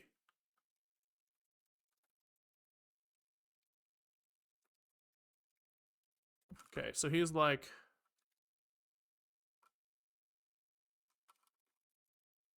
first data byte. Okay, let's look. Let's scroll uppies until we find the data command here. So first data byte indicates the first data byte received after the address phase. Indicates the first data byte. Oh, this is read only, so we don't care. Okay, so we already know that we have to do comp time combine, because there are some fields that we're not using. Okay. Restart. Probably false, right? Probably. Stop. This could be true for now, but maybe in the future this will not be if we're sending multiple bytes at once. Command, we want to be a write. So in reality, this should probably be like this. I kind of like the idea of specifying read and write here. So here we're going to say, yo, command is a little bit more complex. He's got a command type, command here, I guess, an offset of 8. And then here we say, okay, let's define what command means. So we have command, and he has bit size of 1. And his fields are write, which was 0. And read, which was 1. All right. So that should make it so we can do this, which is hype. And then data, we have 8 bits to send. So let's just send the letter A or something. Okay, so that compiled. And maybe we do this in a loop? Maybe? just so that we can like check it on the scope and see if it looks set up reasonable. So I guess first thing I'm gonna do is I'm gonna set this guy up and just connect him to the clock line directly, and I'm hoping to see some sort of like stable clock show up. If I could turn this motherfucker on, and I will want to make sure that I've connected him to the right guy. So Raspberry Pi Pico data sheet, or I guess pinout is probably, oh, here we go, we have the right page here. So our clock line is the second one up. So I've actually connected him to the wrong one. It's this one. Okay.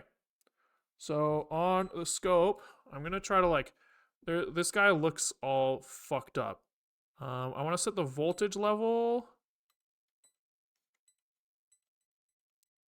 I can set the time frame on this thing. So let's make him 500 microseconds.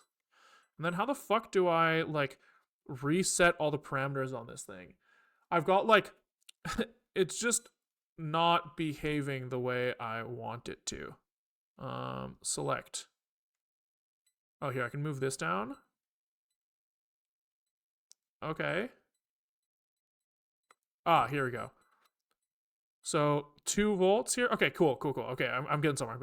Hold on. I'll show you guys in a second. Okay. Yellow line on this guy. Relative to, like, yellow line at the top relative to arrow means he's kind of high. He's just sitting there high right now. And I guess if we program this guy and run him, which we supposedly are doing, I would have liked to see some movement on him, which I am not seeing.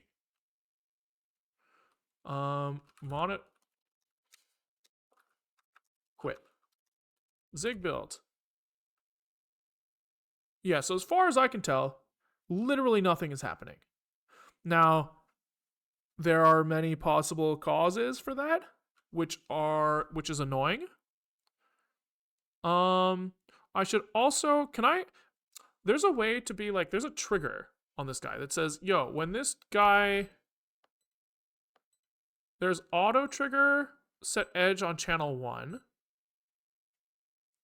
But I don't really know what auto trigger means. Can I just say like mode single normal? Like, what does any of this mean?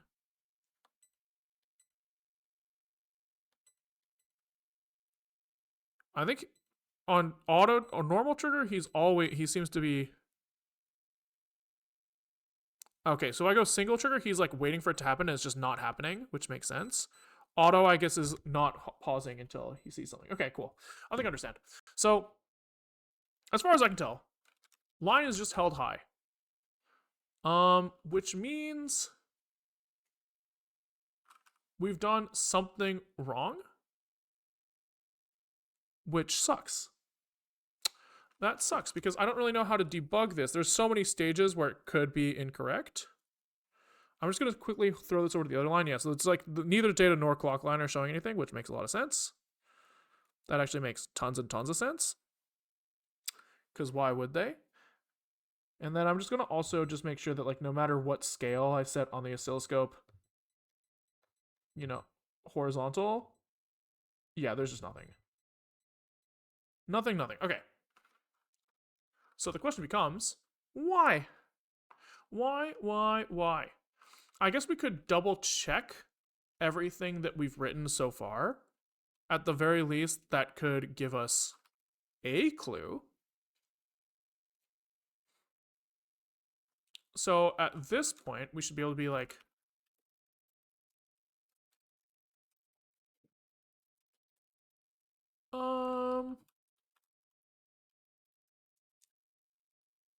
we have enable.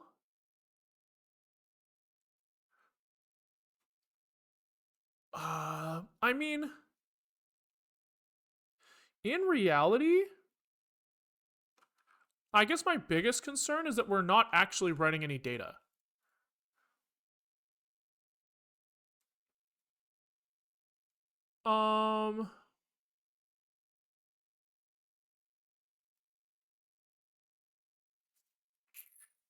right? Like, in reality, nothing here should matter except for the fact that this motherfucker's on and connected and on, connected, and emitting any data to anywhere, right? We should be able to see evidence of that. Like, if I just do, like,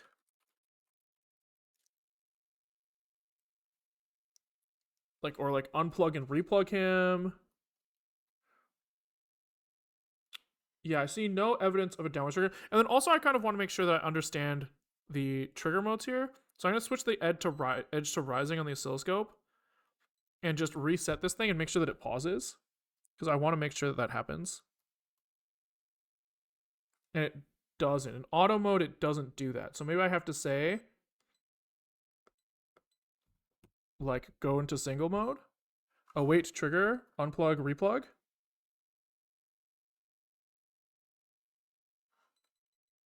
Okay, so that actually like did something. I don't know if you guys can see that, but it's like it like paused on what I would consider to be the wrong edge. I thought I asked it for falling edge, and it did it on rising. I guess it's backwards for you guys, which is a little confusing. But that's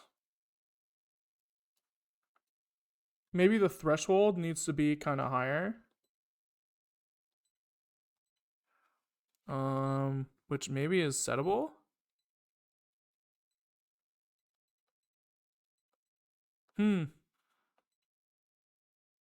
Yeah, I really don't know what like auto mode on this trigger does, but it means that like it's hard to tell if if we sent one byte, I might miss it on the scope. Right? So that's something to be worried about. But I think I'm a little bit most suspect.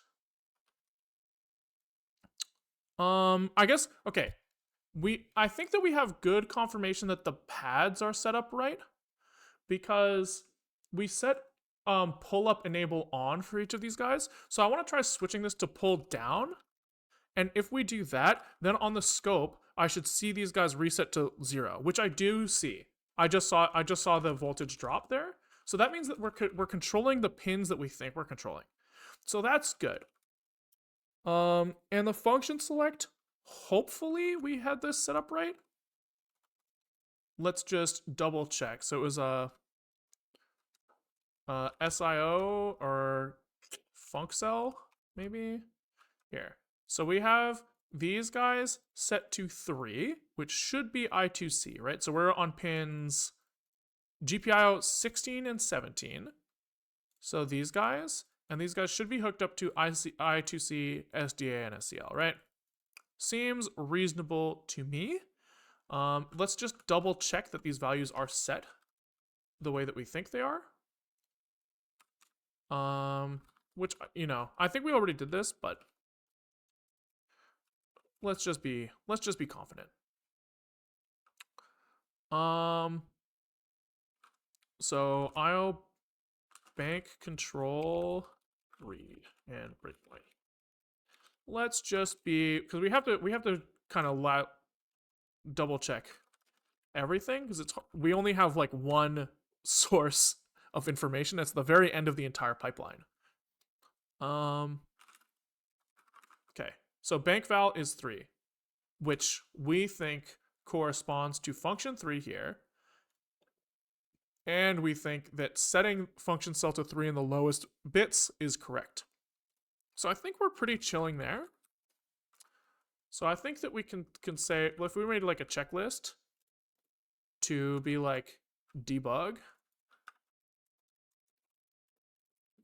we can say confirmed GPIO pads are on, are setting expected pins. Okay, we can say we've done that, and we can say confirmed with scope.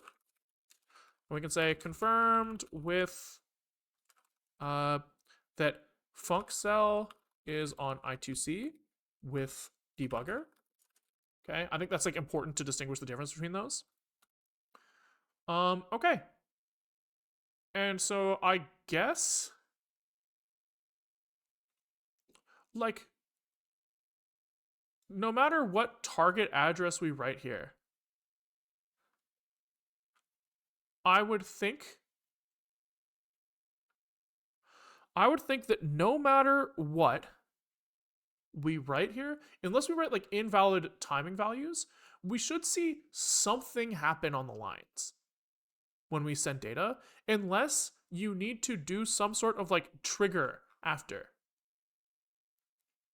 But maybe it makes sense to at the very least double check the register values here. So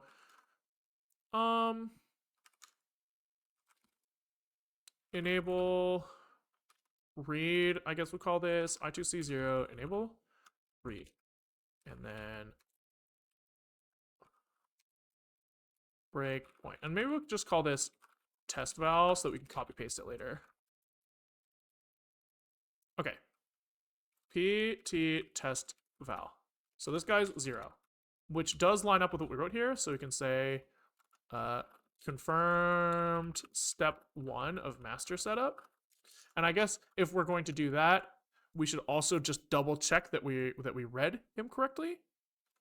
4.3.10.2.1. Disable. Chill. So we'll say data sheet with debugger. Okay. Then step 2. Let's double check that bad boy. So here, they said write to ICCon to set maximum speed mode bits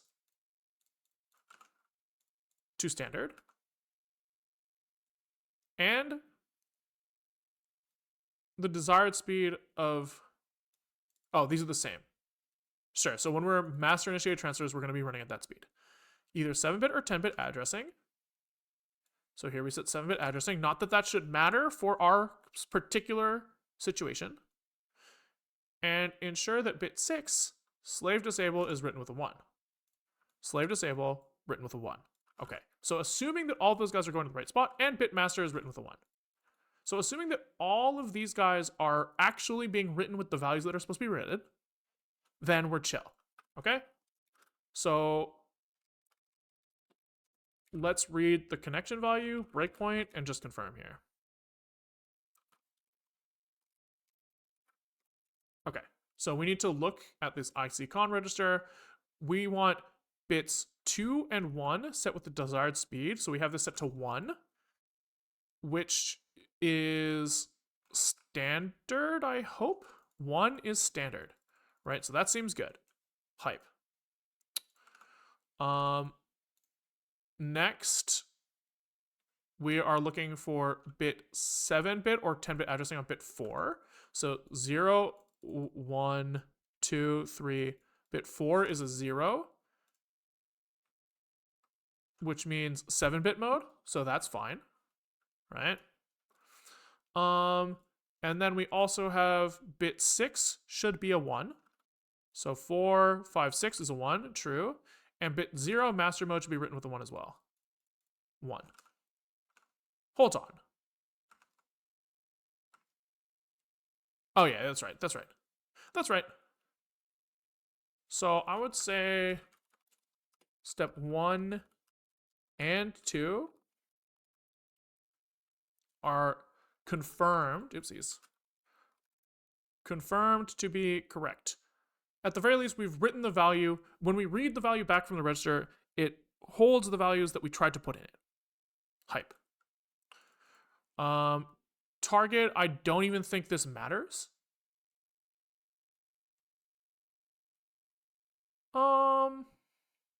Maybe the start byte field here is relevant. I'm kind of curious to see if we put, oh no, because that was only in special mode, right? That IC target guy, he said special mode indicates, okay, well, first what does this guy say? Register also indicates whether a general call or start byte command is going to be performed by I2C. So we set special to 0. This bit indicates whether software performs device ID or general or general call or start byte command. 0, ignore bit 10, GC or start, and use ICTAR normally. 1, perform special I2C command. So 0 seems fine here, and then that means it is ignored. So these seem reasonable. And then if we read this guy back,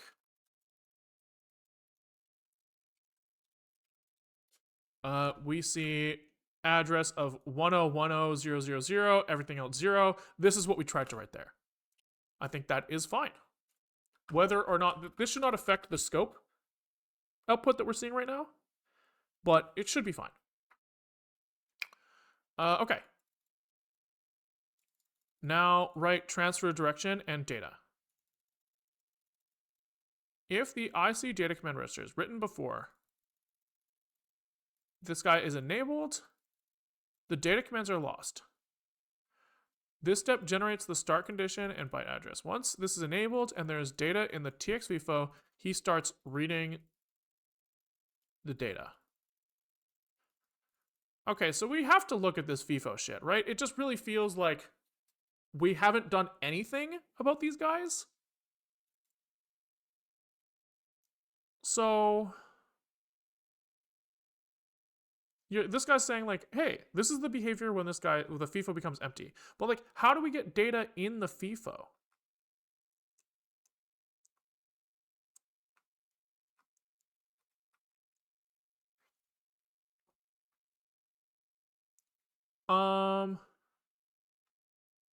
This is talking about like stop, start, and restart generation.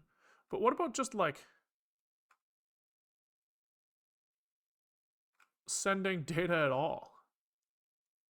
We could also compare with the SDK here. That might be interesting. I'm not above looking at what they do.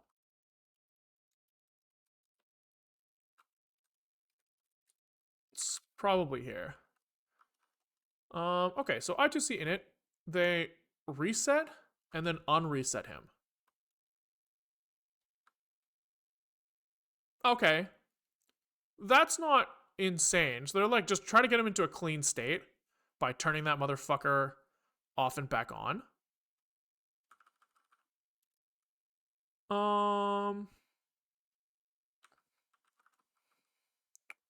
Wait for completion is also kind of interesting on reset. We're probably not doing that.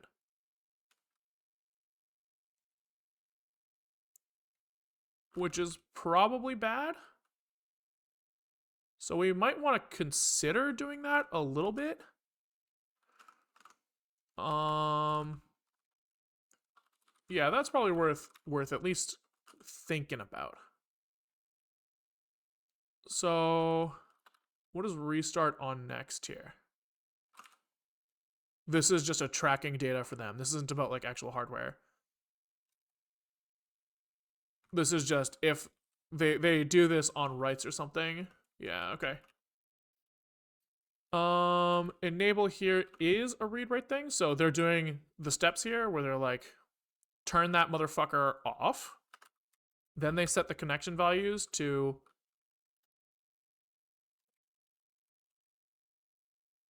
speed value fast. So they put him in fast mode. Shifted left by 1 bit. Yep. They put the master mode bits here. Disable bits. They disable slave. Restart enable. They set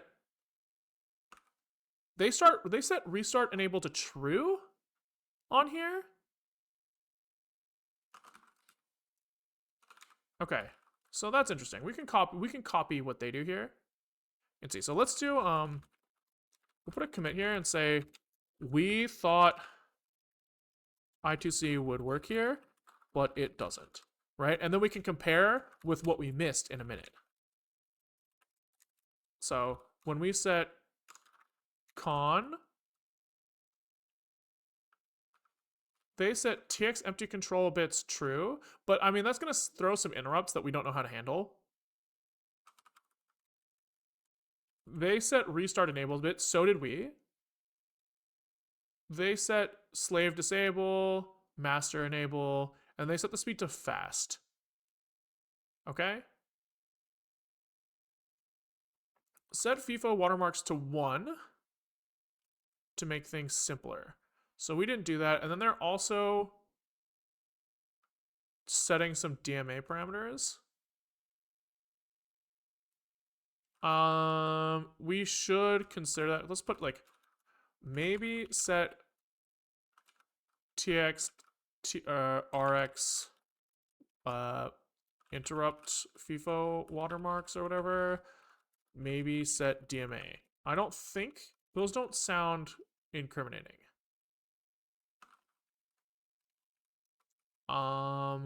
Here they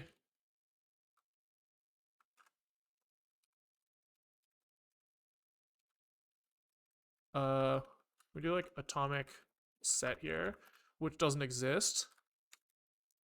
So atomic clear needs to be the same as atomic set.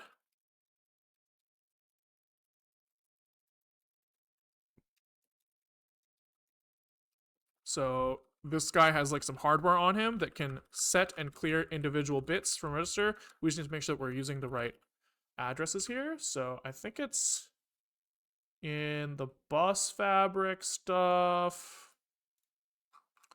They talk about these. So atomic set is plus 2000. So we're telling there. Okay. So here, take in and out of reset to reset everything. Smile. Okay. And here we need to do wait here, wait for some amount of time. Should poll reset value. I guess we should do this while reset read I2C 0. What did they do in their version? It's reset done, which is a different register.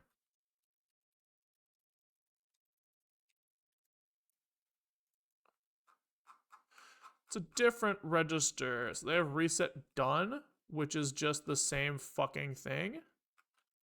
So we can just, we don't have to define any register here. We can just do done. And we can just base plus 8 and then read the value back. So reset done is, if a bit is set, then reset done signal has been returned by the peripheral. This indicates that the peripheral's register are ready to be accessed. Okay, so while this is not equal to 0, we loop. And this should be reset done. Just done, I think we called it. Okay, cool. Cool. Not that I think that matters, but worth being careful. Okay, then they set the baud rate. Okay, so this could be interesting. It's likely that we fuck this up. So our clock sys should be 12 megahertz.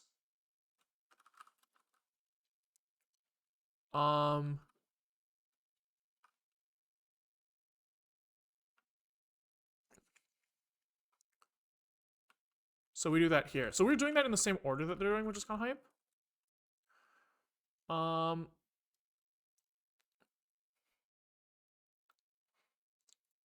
And they have a desired baud rate here. Okay.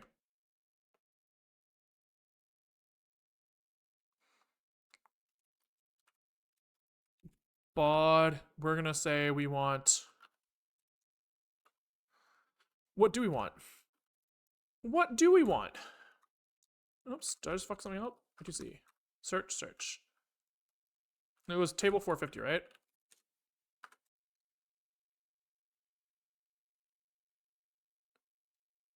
So I assume that this baud is 1 over 10-ish?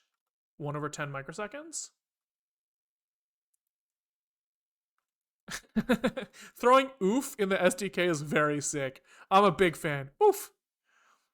Okay, yeah, so they're saying that the low count is, so their period is low count plus high count.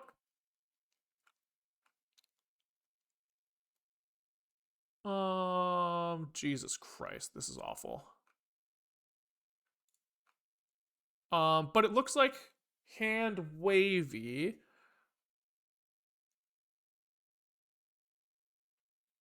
Okay, so period. This is period in clock cycles, I guess. So they're like our frequency input plus half the baud rate. Why that? Over the baud rate. Oh, so this is doing some flooring shit. Sure, this is like some like rounding, integer rounding.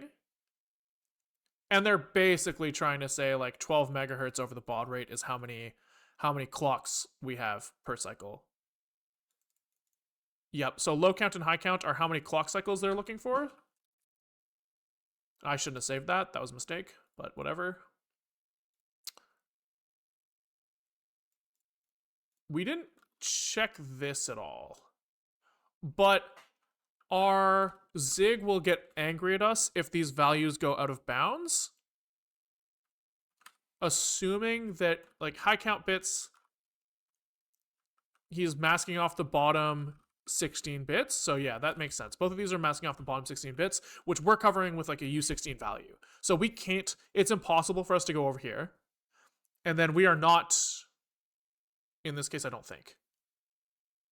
13 times 4 minus 11 is like nowhere close. Yeah, we're chilling. We're chilling. Okay. Per I2C bus specification, device in standard or fast mode must internally provide a hold time of at least 300 nanoseconds for SDA signal to bridge the undefined region. So whether or not we are configuring this correctly, we should be seeing something on the scope. So I'm not worried about that. Then they set enable off again, and they write this stuff to speed value. Whoa. We didn't do this. What the fuck is this? Connection speed. Maybe we did? We have speed on standard. And they're setting theirs to fast, sure. Always use fast mode, but we don't want to do that. So we won't do this.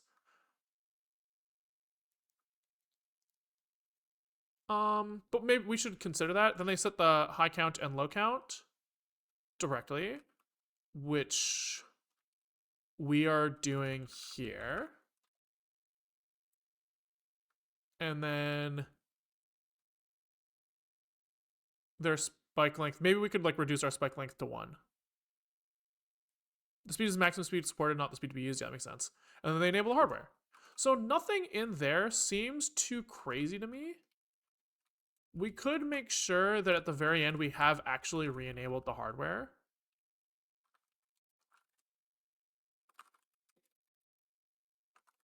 I'm a little curious there.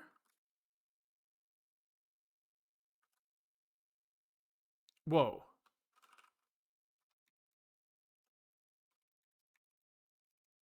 That reset done is not fucking happening.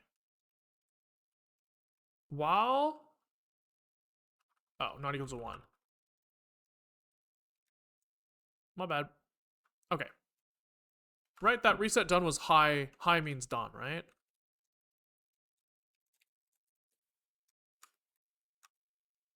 Right, we just had that backwards. If a bit is set, then it's been returned. Yeah, okay, we're chilling there. Okay. P test file. So that's 1. Which means that the enable field is set. Yeah, seems reasonable. Okay. And then just confirming that if I look at the scope, I see jack shit. Yeah, I do. Okay. So I would say we confirmed 1, 2, 3, 5, and then we kind of like checked I2C init against SDK, and it seems like we're doing very similar. They're using fast mode, and they did a couple like configurations that we didn't do, but I don't really think any of that was really too relevant. right? They set some FIFO watermarks. But I'm curious to see what they do on write, because maybe we're not writing correctly. That seems very possible. So they disable the hardware, set the address, then enable. Okay. Then they basically just slap some shit into the data register. Depending on stop, whatever. Wait until transmission from the internal shift register is completed. Okay. If there was a timeout, don't do anything else. Okay, but we can at least check this.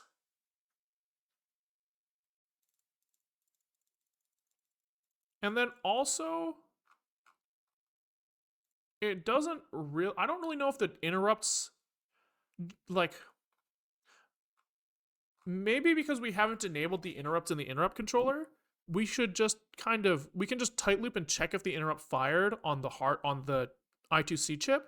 It won't have actually triggered an interrupt that we see, but that's kind of what they're doing, right? They're like, yo, did this thing interrupt because TX is empty?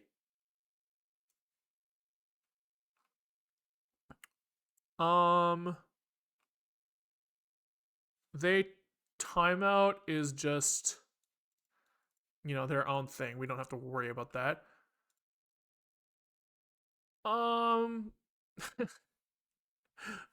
Their value of timeout being false if it timed out is crazy. That like ruins my brain. Right? You would think that the timeout would be true if it timed out. But sure. So it doesn't really look like they're doing much of anything but writing to this guy. We are fucking him a little bit by not waiting here. So we should probably check these. I'm kind of down to look at that. So this makes me also want to set their watermark values for the FIFOs as well. I'm kind of down to try that.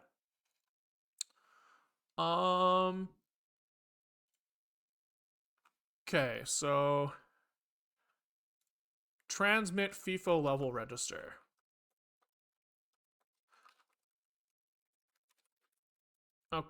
Okay, so I guess that's a registers file. We have IC TX FLR.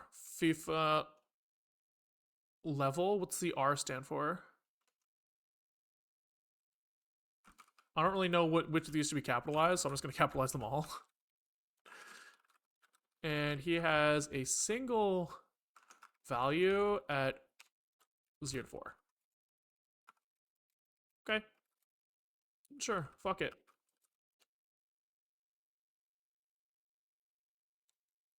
And this register contains the number of valid entries in the transmit FIFO buffer. It is cleared whenever the I2C is disabled. There is a transmit abort that is takes abort, blah, blah, blah. Valid data entries. Okay. That's interesting. So what did they set it to? They set it to 1?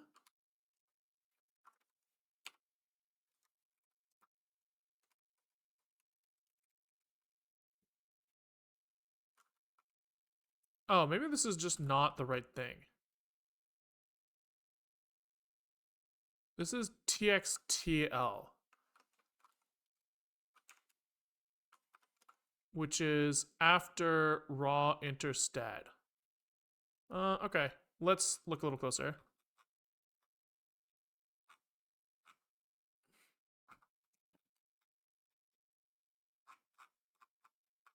Oh my god. Okay. So they have raw interstat. Inter? Raw interstat. So they have TX. Oh, they were writing TXTL. Okay. So my bad. My bad. This is what we want. If we're trying to copy them.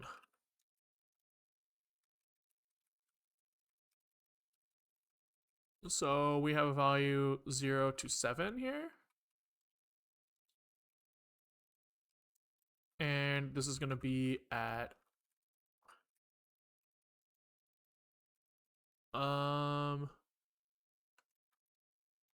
TX IC TX TL base plus 3C. Okay, and controls the level entries that trigger empty interrupt of this guy. So we want to set that to 1 like they did, or was it 0? Yeah, they set it to 0, which is 1. Okay.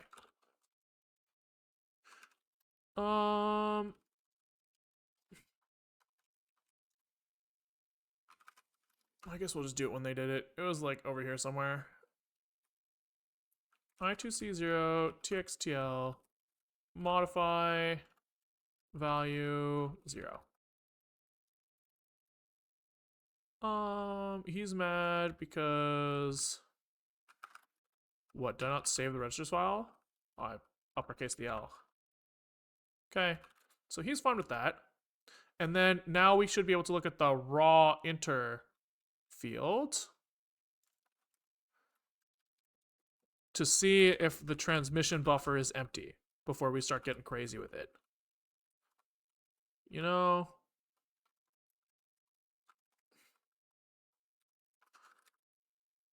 do I prefer Zig over Rust? For the time being. I think they both have their place. I think that my personal preferences at this point in my life line up a little better in Zigland. But, you know, it's not always that simple. Boom, boom, boom, boom, boom, boom, boom, boom, boom. And then we start doing some like delete word, oopsies. Delete word, colon, paste, comma, lowercase, quote, quote, go again. Boom. Okay, so now we have fields here like this. Oopsies. Like this. Boom. Okay. And now we can hook this register up and read it. So what is this guy called? It's like raw interstat. Okay. So what they were doing, they set the level to 1, and then they on write were reading the interrupt status until he was ready. So we're looking at TX empty. He's looking for, while TX is not empty, we wait. So we should be doing like while not I2C 0 dot raw interstat read TX, whatever the fuck we called it, while it's not empty, do nothing. While this is equal to 0. All right. Let's see if that does anything different for us. So it may be nice to prove to ourselves that this is happening. So if we breakpoint here, that means that this loop is in fact running all the way. So continue, continue, continue, continue, continue, continue. So that's a good sign, right? That means that like probably the clock is running and that this thing is like emitting some data, right? It seems like he thinks that he's ready to go. I would be curious to see. Okay, so when they write this guy, they do just assign the whole data command register every time. We're doing a read modify write. I wonder if that's fucking us at all. So I'm curious to see what happens if we just slam this guy with like a reasonable value. Right, so... Oh!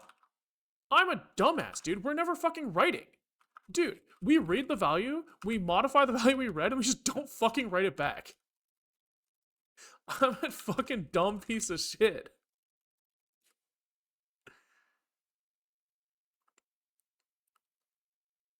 Sadly, though, we're just stuck here.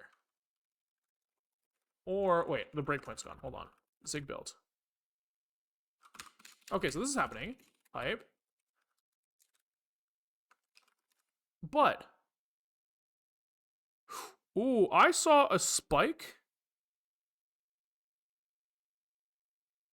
I did see a spike on this scope when I ran this.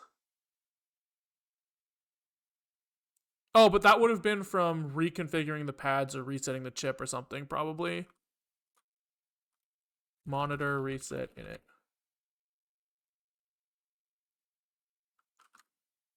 Yeah, I don't think that was anything interesting. I guess I can try to set the trigger.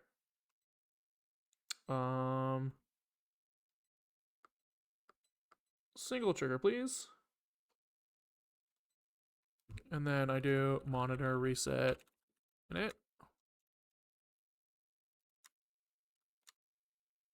Yeah, I was just seeing this.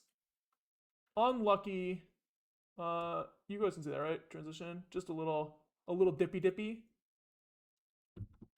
So, not really what I was hoping for.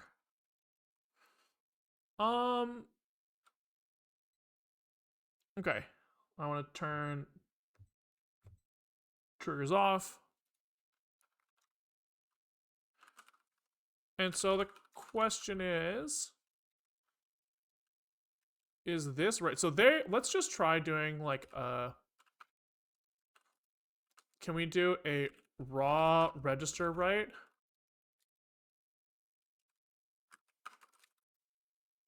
Just like intentionally bypass our read modify write helpers to just slam a raw value in there. I just want to see if that does anything. Oh, I guess technically he might be waiting for an ACK that is never happening because he's not connected to anybody. So this, no, because we are just slapping that data out there. I want to, what's like the reset behavior here? There's a, right, because there is like this like timeout concept that they have on their side.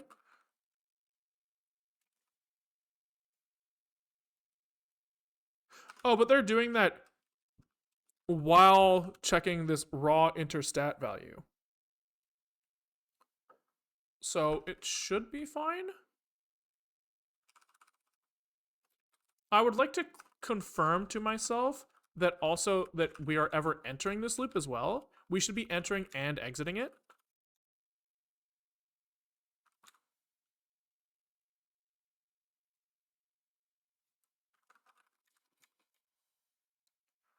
So we did make it one time. I wonder if it's better to not do this in a loop. Because if there's something wrong with the if it's like the other end needs to answer us for us to continue, I'd be curious to know if we kind of do a bigger loop here. Maybe like all the way up here. Right? So like after initializing the chip, we just fucking do the whole shebang over and over and over again. We probably don't need to do the pad setup again. Probably just this. I wonder if that will trigger something. Oh, yeah. That's a really good sign. Look at this. Look at that. There's some shenanigans happening on there for sure. So it's likely that what was happening there was it was happening one time. I didn't notice on the scope, and the other side's not answering, and so that's putting like the whole system in kind of a funky state. That's kind of my guess. I would like to run that some more and just take a closer look at what I'm seeing here.